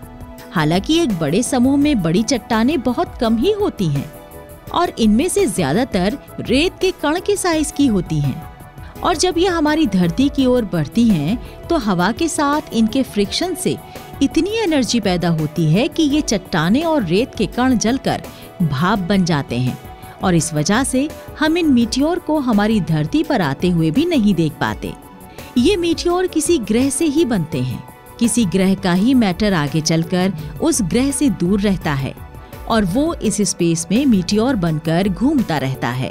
यहाँ तक कि हमारी धरती पर से भी एक समय में काफी सारा मैटर टूटकर स्पेस में चला गया था और बाद में वो चांद की सतह पर पाया गया। इसका मतलब है कि वो मैटर चांद की सतह पर मीटियोर बनकर गिरा होगा। हमारी धरती पर जीवन जब नहीं पनपा था तब धरती पर मीटियोर गिरना बड़ी आम बात हुआ करती थी, क्योंकि उस वक्त धरती के साथ साथ कई सारे दूसरे ग्रह अभी नए नए बने थे और ये नए नए बने ग्रहों पर एटमॉस्फेयर ठीक से बना भी नहीं था और इस वजह से उन ग्रहों से चट्टानें टूट टूट कर स्पेस में घूमती रहती और उसी दौरान वो कभी कभी धरती की सतह पर भी गिर जाती। धरती के बनने के अरबों खरबों सालों बाद भी मीटियोर गिरने का खतरा बना रहता है।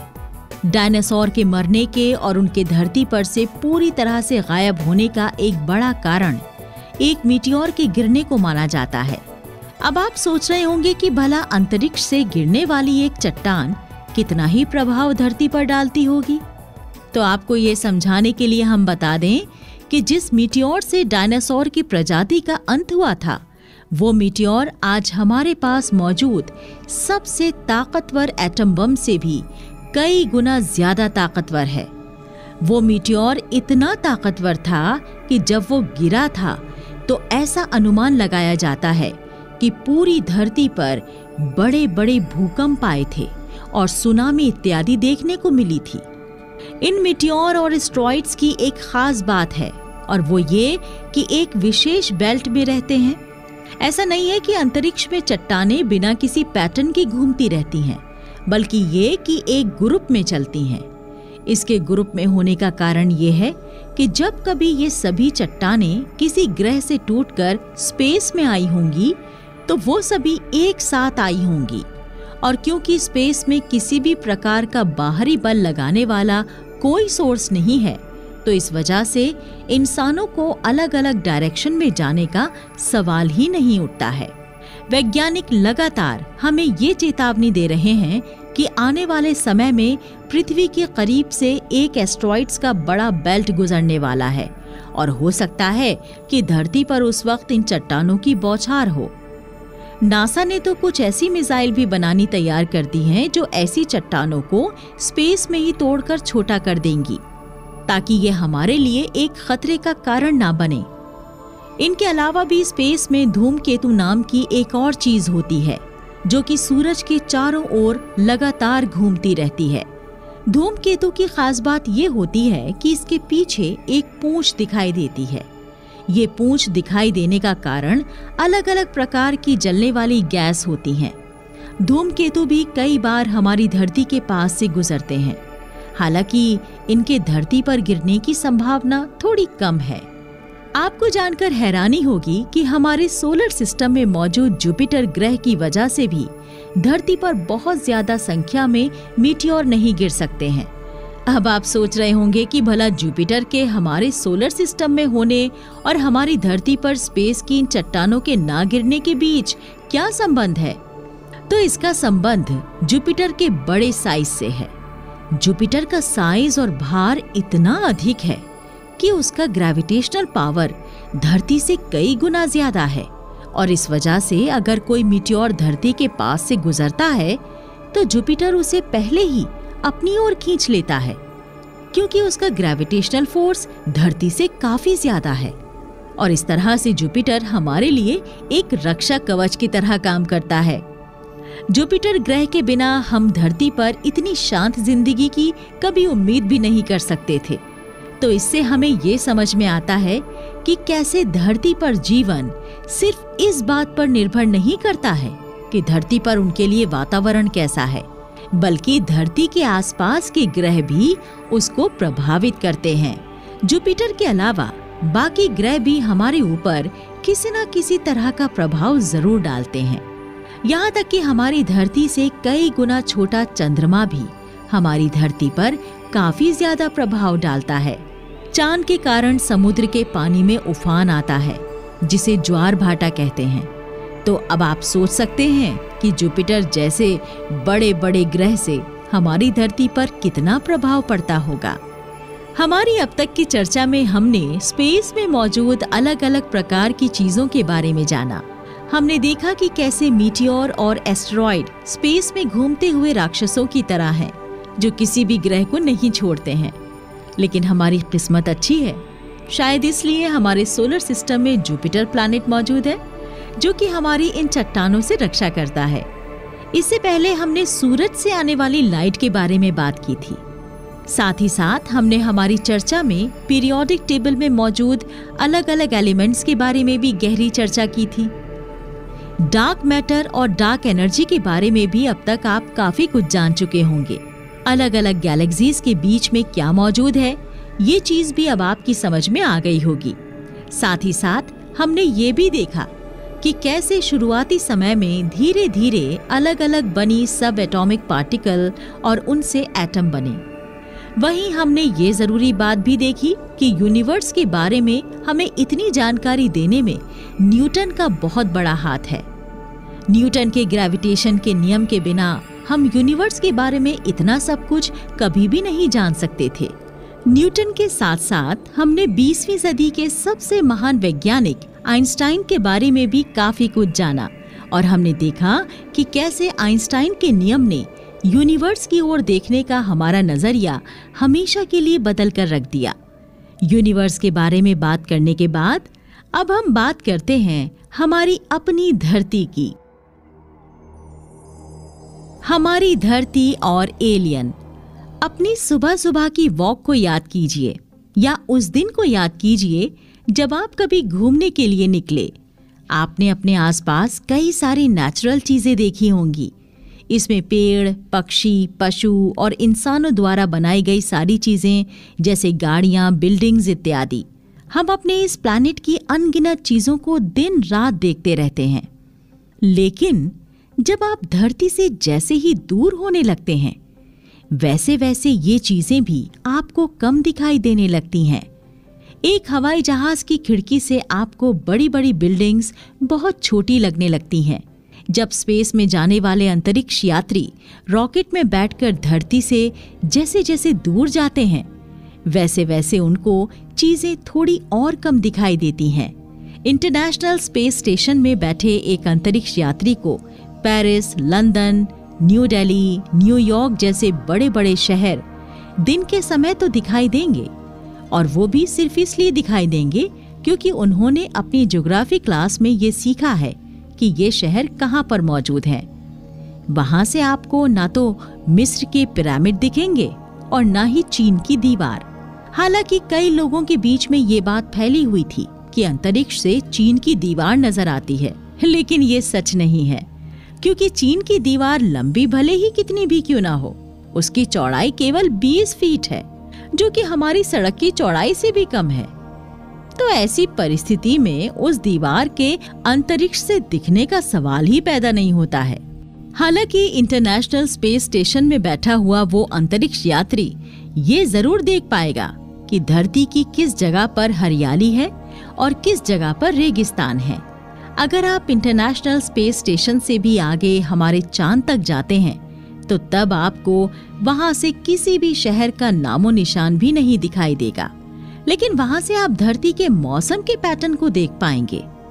आप देख पाएंगे कि कैसे धरती पर बादल एक जगह से दूसरी जगह पर जा रहे हैं। अगर हम चांद से भी आगे मार्स तक जाते हैं तो वहां पर से हमें बिना टेलीस्कोप की मदद से कोई चीज नहीं दिखाई देगी, और अगर हम टेलीस्कोप लेते हैं तो शायद हमारा हिमालय और बड़ी बड़ी पहाड़ की चट्टानें नजर आ सकती हैं।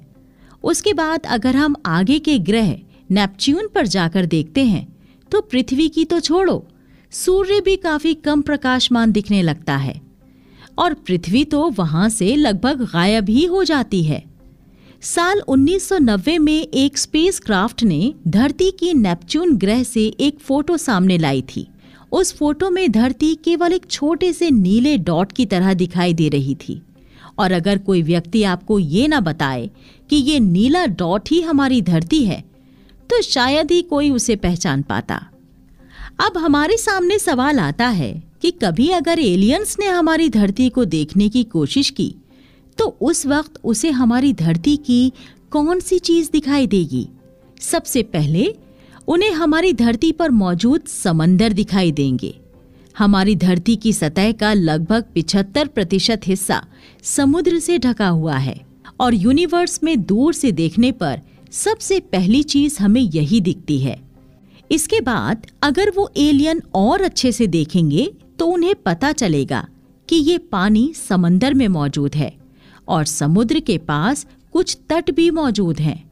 तो इससे वो ये समझ जाएंगे कि अगर पानी लिक्विड फॉर्म में है तो हमारे प्लैनेट का तापमान कितना होगा, और साथ ही साथ हमारे प्लैनेट के प्रेशर के बारे में भी उन्हें काफी हद तक अंदाजा लग जाएगा।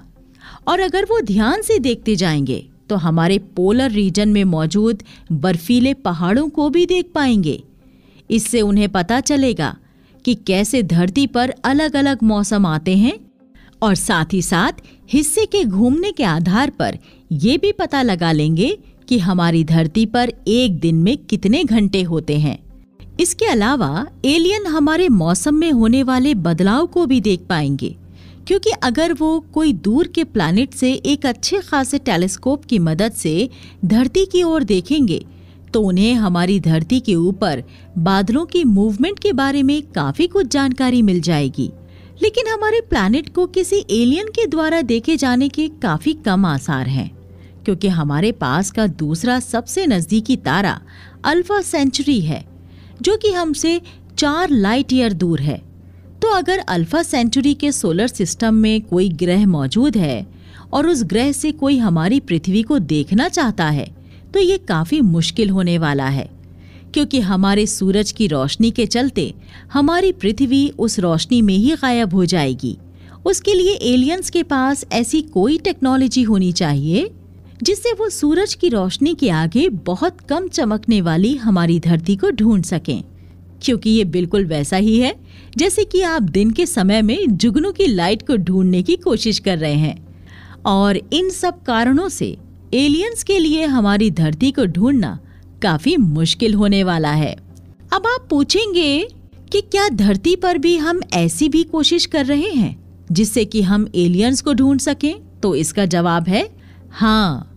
नासा का केपलर टेलीस्कोप सिर्फ इसी बात के लिए बनाया गया है ताकि हम ऐसे ग्रहों की खोज कर सकें जो हमारे जैसे हैं, और साथ ही साथ ऐसे तारों की खोज कर सकें जो हमारे सूरज जैसे हैं।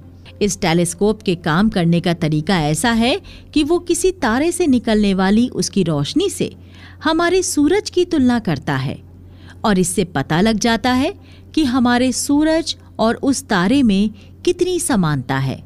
साथ ही साथ एक और तरीके से ये पता लगाया जाता है कि उस तारे के सामने कोई ग्रह मौजूद है या नहीं। इमेजिन कीजिए कि हमारी धरती एक साल में सूरज का एक पूरा चक्कर पूरा करती है। तो जब हमारी धरती सूरज के ठीक सामने होती है, तब किसी दूर ग्रह पर बैठे इंसान के लिए सूरज की रोशनी में हल्की सी कमी आएगी, क्योंकि सूरज और उसके बीच में हमारी पृथ्वी आ चुकी है और इससे उस व्यक्ति को ये पता लग जाएगा कि इस सोलर सिस्टम में कोई ग्रह मौजूद है।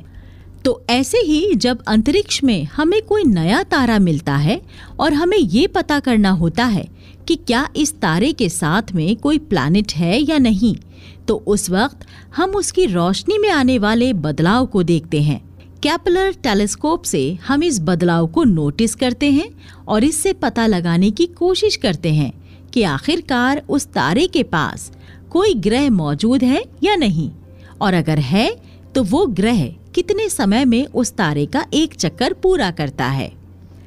लेकिन ये तरीका भी ज्यादा प्रभावी नहीं होता है, क्योंकि अगर किसी तारे का साइज उसके सोलर सिस्टम में मौजूद ग्रहों से तुलना में बहुत ज्यादा बड़ा है, तो जब वो ग्रह उस तारे के सामने आएगा तो उसकी रोशनी में ज्यादा फर्क नहीं आएगा। उदाहरण के लिए हम हमारे सोलर सिस्टम को ही देख सकते हैं। हमारा सूरज हमारी धरती से कई गुना बड़ा है और जब धरती सूरज के सामने आती है तो उसका बहुत छोटा सा हिस्सा ब्लॉक करती है। उस छोटे से हिस्से की वजह से सूरज की रोशनी में बहुत ज्यादा फर्क नहीं पैदा होता है। इस वजह से अगर कोई एलियन हमें ये सोचकर पहचानना चाहेगा कि अगर सूरज की रोशनी में कुछ लगातार फर्क आता है तो इसका मतलब है कि वहाँ कोई ग्रह है, तो इस तरह से उनके लिए हमें ढूंढना काफी मुश्किल हो जाएगा। एक प्रभावी तरीका ये हो सकता है कि एलियंस के पास भी हमारी तरह माइक्रोवेव्स और रेडियो वेव्स हों। जिस प्रकार का रेडियो स्टेशन चीन ने बना रखा है, अगर वैसा उन्होंने भी बना रखा होगा और वो दोनों एक जैसी फ्रीक्वेंसीज पर ट्यून होते हैं, तब वो जरूर ये पहचान लेंगे कि किस ओर धरती मौजूद है। ये बात केवल रेडियो स्टेशन से जुड़ी नहीं है। अगर वो हमारे मोबाइल फोन या हमारे रेडियो पर भी फ्रीक्वेंसी मैच करते हैं, तब भी उन्हें पता लग जाएगा कि इस प्लैनेट पर कोई रह रहा है, क्योंकि रेडियो फ्रीक्वेंसी किसी भी पहाड़ या चट्टान से नहीं निकलती है। और इसलिए अगर किसी ग्रह पर रेडियो फ्रीक्वेंसी मिल गई है, इसका मतलब है वहां पर किसी ने रेडियो ट्रांसमीटर बनाया है और वहां पर कोई सिविलाइजेशन मौजूद है। हमारे वैज्ञानिकों के साथ एक बार ऐसा ही हुआ था, जब साल 1967 में कैम्ब्रिज यूनिवर्सिटी में रेडियो टेलीस्कोप पर एक अनजान रेडियो सिग्नल आया था और करीब 1 सेकंड तक वो सिग्नल आता रहा था। बाद में पता लगा कि वो सिग्नल बहुत ज्यादा दूर से आया था और यहाँ से वैज्ञानिकों को इस बात पर भरोसा होने लगा कि हमारे अलावा भी दूसरी दुनिया मौजूद है, जहाँ की सभ्यता हमारी तरह विकसित है। यूनिवर्स और हमने हमारी अब तक की इस किताब की चर्चा में यूनिवर्स के बारे में कई सारी जरूरी चीजों के बारे में जाना, लेकिन सवाल ये पैदा होता है कि आखिरकार इन चीजों से किसकी जिंदगी में फर्क पड़ रहा है। जब हमें पता लगा कि यूनिवर्स की शुरुआत कैसे हुई, तो उससे हजारों साल पहले से ही इंसान अपनी जिंदगी गुजार रहा था। जब हमें ये पता लगा कि हमारे अलावा भी इस यूनिवर्स में अरबों गैलेक्सीज मौजूद हैं, तब भी हमारी जिंदगी में कोई बड़ा फर्क नहीं आया। तो आखिरकार इस कॉस्मिक व्यू को सेलिब्रेट करने का मौका किसे मिलता है? ये मौका एक किसान को नहीं मिलता है और ना ही ये मौका एक होमलेस व्यक्ति को मिलता है। इसके लिए आपके पास वक्त होना चाहिए और आपका संघर्ष केवल सर्वाइवल के लिए नहीं होना चाहिए। आपको एक ऐसे देश में रहना चाहिए जहां की सरकार ये पता करने में दिलचस्पी रखती हो कि आखिरकार इस यूनिवर्स में ह्यूमैनिटी की क्या जगह है। ऐसे समाज में जहां पर लोग लगातार ये सोचें कि आखिरकार इस दुनिया से परे भी कुछ है या नहीं, जहां पर आपके विचारों के लिए लगातार आपसे सवाल किए जाएं, लेकिन इसका भी कुछ ना कुछ भुगतान चुकाना पड़ता है। जिस समय हम मार्स पर जाने के लिए अरबों खरबों रुपए लगाते हैं, उस समय दुनिया में कई सारे ऐसे लोग हैं जो बिना खाने और घर के रह रहे हैं। ऐसे कई सारे बच्चे हैं जो हर दिन भूखे सो रहे हैं। जब हम डार्क मैटर की बात करते हैं तो उसी वक्त दुनिया में धर्म के नाम पर लोगों को मारा जा रहा होता है, तो कहीं राजनीति के लिए लोगों को मारा जा रहा होता है। जब हम एस्टेरॉयड के अपने ऑर्बिट में चक्कर लगाने का पता कर रहे होते हैं, उसी वक्त कई सारे बच्चे ऐसे होते हैं जिनके हाथ पैर काट कर भीख मांगने के लिए लगा दिया जाता है। उस वक्त हमारे दिमाग में ये लाना चाहिए कि ये यूनिवर्स हमारी सोच से बहुत बड़ा है। जिस वक्त हम किसी चीज को देख नहीं रहे होते हैं, तो तब भी कहीं ना कुछ हो रहा होता है। ये विचार उदास करने वाला तो है, लेकिन साथ ही साथ ये विचार हमें लिबरेट भी करता है।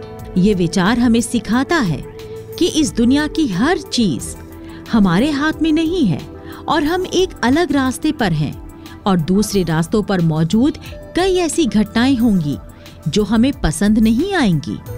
जब आप ये सोचते हैं कि ये यूनिवर्स आपकी सोच से बहुत ज्यादा बड़ा है, तब आप ये भी जान सकते हैं कि आप इसी यूनिवर्स के आगे कितने छोटे हैं। जब हम ये जान लेते हैं कि इस पूरे यूनिवर्स में हमारा होना और ना होना एक घटना मात्र है, तो उस हालत में हम अपने जीवन के साथ बेहतर से बेहतर काम करना चाहते हैं, और वो बेहतर काम हम उन लोगों की सहायता से करते हैं जिन लोगों की सहायता करने वाला कोई नहीं है। आप जरा ये बात सोचकर देखिए कि इस दुनिया के सभी अमीर लोगों को यूनिवर्स के बारे में सब कुछ पता है। उन्हें ये पता है कि हमारा यूनिवर्स कितना बड़ा है। उन्हें ये भी पता है कि हमारी धरती के अलावा भी इस पूरे यूनिवर्स में अनगिनत ग्रह हैं। उन्हें मल्टीवर्स के बारे में भी पता है। उन्हें ये भी पता है कि हमारी तरह के कई सारे यूनिवर्स पहले से ही मौजूद हैं। तो उस हालत में कोई व्यक्ति अपने जीवन में छोटी छोटी चीजों के लिए झगड़ा क्यों करेगा? जब उसे एहसास हो जाएगा कि उसका कद इस असीम यूनिवर्स के सामने कितना छोटा है, तो उस हालत में वो व्यक्ति जरूर कोई ऐसा काम करना चाहेगा जिससे वो किसी का भला कर सके। और इसलिए हम चाहते हैं कि आप जब किसी यूनिवर्सल फैक्ट के बारे में पढ़ रहे होते हैं या आप अपनी किसी जिज्ञासा पर काम कर रहे होते हैं, तो आप ये मानकर चलिए कि ये विचार आपको आपके अंदर जन्मे घमंड से आजाद कराने वाला है। क्योंकि एक बार हमें हमारे होने की वास्तविकता के बारे में पता लग जाता है, तो उसके बाद हमें हमारे जीवन का उद्देश्य भी मिल जाता है। और इसलिए अपने आप को इन सब चीजों से आजाद करने का सबसे अच्छा तरीका है कि आप यूनिवर्स की ओर देखें। आप देखें कि कैसे नेचर ने इस रहस्यमय चीज को बनाया है। आप ये देखें कि कैसे ब्लैक होल नाम की एक चीज लाइट को भी अपने अंदर ले लेती है। जब आप इन सब चीजों को देखेंगे, तो आप अपने जीवन के उद्देश्य को पाने की राह में एक कदम आगे बढ़ाएंगे। जनवरी साल 2000 में न्यूयॉर्क सिटी में एक स्पेशल शो रखा गया था। इसमें आने वाले लोगों को एक वर्चुअल टूर पर ले जाया गया और इसमें उनको यूनिवर्स के बारे में और स्पेस के बारे में चीजों को बड़ी ही गहराई से समझाया गया। वो अब सूर्य और बाकी ग्रहों को एकदम पास से देख पा रहे थे। वो ब्लैक होल को भी देख पा रहे थे। साथ ही साथ वो जुपिटर जैसे बड़े ग्रह के पास जाना कैसा महसूस होता होगा, ये भी जान पाए। उस शो के खत्म होने के बाद लेखक के पास एक चिट्ठी आई। वो चिट्ठी एक यूनिवर्सिटी के साइकोलॉजी के प्रोफेसर की थी। प्रोफेसर लोगों को अक्सर ये बताया करते थे कि वो लोग इस दुनिया में कितने छोटे हैं, लेकिन जब उन्होंने उस शो को देखा तो अब वो खुद को छोटा महसूस कर रहे थे। उस प्रोफेसर ने उस चिट्ठी में कहा कि जब भी वो स्पेस को देखते हैं तो वो ज्यादा कनेक्टेड फील करते हैं और कहते हैं कि वो इंसान की काबिलियत के बारे में भी जान पाते हैं, क्योंकि इतने बड़े यूनिवर्स के बारे में पता तो आखिर इंसान के छोटे से दिमाग ने ही लगाया है। आगे उन्होंने बताया कि कैसे स्पेस में जाने के बाद वो नेचर के ज्यादा करीब आ जाते हैं, उनका घमंड कम हो जाता है और वो लोगों के लिए ज्यादा एक्सेप्टिंग हो जाते हैं। ये फीलिंग लेने के लिए कि आपको स्पेस के बारे में सब कुछ जानने की जरूरत नहीं है, आपको ब्लैक होल की सारी गणित भी जानने की जरूरत नहीं है, आपको आइंस्टाइन की थ्योरी ऑफ स्पेशल रिलेटिविटी भी पढ़ने की जरूरत नहीं है। आपको बस अपने आप को और बड़े स्तर पर सोचना है और ये देखना है कि कैसे आप इस यूनिवर्स के एक छोटे से ग्रह के एक छोटे से हिस्से पर रहने वाले जीव हैं। लेकिन तब भी आप अपने दिमाग के बूते पर वो सब कुछ सोच सकते हैं जो इस पूरे यूनिवर्स को बदल सकती है। आप इस यूनिवर्स के बनने की कहानी का पता लगा सकते हैं। आप इस यूनिवर्स के काम करने के तरीके का पता लगा सकते हैं। तब आपको एहसास होगा कि हम अपने छोटे से दिमाग के जरिए संगीत बनाते हैं, हम कविताएं लिखते हैं, हम आर्ट और साइंस भी बनाते हैं, यहाँ तक कि गणित भी हम ही ने इजाद की है। आप भले ही गणित में खराब हों, तब भी इतना तो तय है कि आपको एक बंदर से ज्यादा गणित आती होगी। अब आप सोचिए कि आप इस यूनिवर्स में इतने छोटे होने के बावजूद भी कितने खास हैं। इसी खासियत को दिमाग में रखें। आप और हम इस यूनिवर्स के उन सवालों का जवाब पा सकते हैं जिनका जवाब अब तक हमें नहीं मिला है। और जब हम उन सवालों के जवाब की ओर जा रहे होंगे, तब वास्तव में हम अपने आप की खोज में जा रहे होंगे। और हम सबका अंतिम मकसद तो आखिरकार यही है कि हम अपने आप को जान पाएं। और यूनिवर्स की ओर जाने के अलावा आप अपने आसपास की कई सारी चीजों को देख सकते हैं, जिनसे आपको एहसास होगा कि हम कितनी बड़ी दुनिया का एक छोटा सा हिस्सा हैं। आप एक कप पानी लीजिए, इस एक कप पानी में पानी के इतने मॉलिक्यूल्स हैं जितने कि दुनिया के सभी समुद्रों में पानी के कुल कप नहीं हैं। एक छोटे से कप में मॉलिक्यूल्स का एक अलग यूनिवर्स बना हुआ है। हो सकता है कि हम भी इस यूनिवर्स का एक हिस्सा हों। वो यूनिवर्स किसी और के लिए बहुत छोटा हो और हम किसी के कप में शामिल हों। तो अब आप समझ गए होंगे कि यूनिवर्स के बारे में जानने का अर्थ है हमारा अपने आप को जानना, और इससे साबित होता है कि यूनिवर्स के बारे में जानने से ही हम हमारे मकसद के बारे में और हमारे होने के बारे में जान पाएंगे। लेकिन इस यूनिवर्स की सीमाओं का कोई अंत नहीं है। हमारी सोच की सीमाओं का भी कोई अंत नहीं है। अगर हम यूनिवर्स को ध्यान से देखें तो ये बिल्कुल वैसा ही है जैसा कि एक इंसानी दिमाग। हमारे दिमाग के अंदर भी न्यूरॉन्स नाम की कोशिकाओं के ऐसे ही जाल होते हैं जैसे कि स्पेस में गैलेक्सीज होती हैं। ये सभी न्यूरॉन्स आपस में जुड़े होते हैं और हमें जब भी कुछ करना होता है या हमारे दिमाग में जब भी कुछ विचार आता है तो ये सब इन न्यूरॉन्स के चलते आता है। ये न्यूरॉन्स हमें कुछ भी करने का संकेत देते हैं और हम इनके अनुसार ही हमारे आसपास की चीजों को देख पाते हैं, अलग अलग चीजों का अनुभव करते हैं। ये यूनिवर्स भी हमारे दिमाग का ही एक तरह से फैला हुआ रूप है ताकि हम इस यूनिवर्स से खुद को जुड़ा हुआ महसूस कर सकें।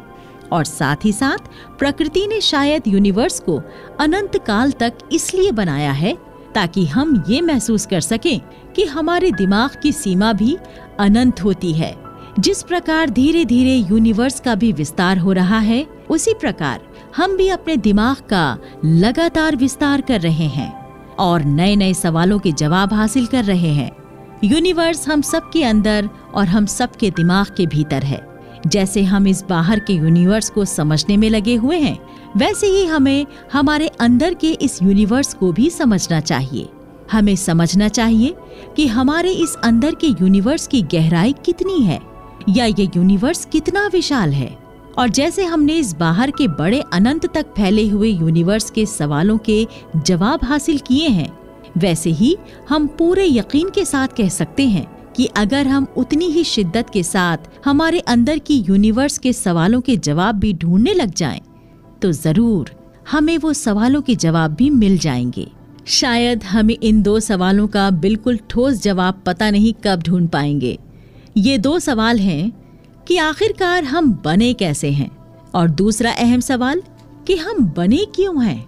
इन सवालों के जवाब को पाने की कोशिश हमारी सदियों से जारी है। कई सारे धर्म गुरुओं ने भी लोगों को इन सवालों के जवाब बताने की कोशिश की है, लेकिन इतना तो कई सारे वैज्ञानिकों ने माना है कि दोनों ही सवालों के जवाब इस पृथ्वी पर नहीं हैं। ये जवाब पाने के लिए हमें धरती की इस सीमा से बाहर जाना होगा, और धरती की सीमा से बाहर जाकर जब हम यूनिवर्स में देख रहे होंगे तो वास्तव में हम अपने भीतर झांक रहे होंगे, और तब हमें इन दोनों सवालों के जवाब भी मिल जाएंगे। यूनिवर्स को समझने की कोशिश आज की नहीं है, ये कोशिश सदियों पुरानी है। भारत में वेदों के अंदर भी यूनिवर्स के बनने के बारे में कई सारी बातें कही गई हैं। यूनिवर्स को जानने की इच्छा आज की नहीं है, ये इच्छा सदियों पुरानी है। आज बस हमें इन सवालों के जवाब जल्दी मिलने शुरू हो गए हैं, लेकिन यूनिवर्स के सवालों का कोई अंत नहीं है, ठीक वैसे ही जैसे यूनिवर्स का कोई अंत नहीं है। हम धरती पर बनी इस छोटी सी दुनिया तक कई बार अपने आप को सीमित कर लेते हैं, लेकिन जब हम अपनी नजरों को ऊपर उठाकर आकाश की ओर देखते हैं तब हमें एहसास होता है कि हम तो बस एक कुएं के मेंढक की तरह कुएं में ही फुदक रहे थे। हमने वास्तविक दुनिया तो अब तक देखी ही नहीं। आज दुनिया भर के देश स्पेस में अपने अलग अलग मिशन कामयाब करने में लगे हुए हैं। कुछ देश चांद पर पानी की खोज में लगे हुए हैं, तो वहीं कुछ देश मंगल ग्रह पर जीवन पाने की संभावना में लगे हैं। लेकिन जरूरी सवाल ये भी है कि वास्तव में क्या हमें उन ग्रहों पर जीवन खोजने की जरूरत है? हो सकता है कि वो सभी ग्रह केवल हमें ये एहसास दिलाने के लिए बनाए गए हैं कि हम कितने मामूली और सामान्य प्राणी हैं। मामूली और सामान्य होने के साथ साथ हम कितने खास हैं, ये भी हमें इसी बात से पता लगता है, क्योंकि इस इतने अनंत विशाल यूनिवर्स में अब तक हमने जितने भी ग्रहों को देखा है उनमें से केवल एक ही ग्रह पर जीवन पाया गया है। तो हम इस पूरे यूनिवर्स में छोटे होकर भी कितने खास हैं कि यूनिवर्स में अरबों की संख्या में ग्रह होने के बावजूद केवल हमारे ही ग्रह पर जीवन शुरू हो सका। यूनिवर्स के बारे में जानने की हमारी ये खोज अब भी जारी है। इस बात का तो हमें कोई अंदेशा नहीं है कि हम मार्स पर जीवन कब खोज पाएंगे या फिर चांद पर पानी कब खोज पाएंगे, लेकिन इतना जरूर पता है कि मार्स पर जीवन और चांद पर पानी खोजने की प्रक्रिया में हम हमारे जीवन से जुड़े कई सारे सवालों के जवाब पाएंगे। हम अपने वजूद को पहचान पाएंगे और सबसे बड़ी बात, हम अपने आप को जान पाएंगे।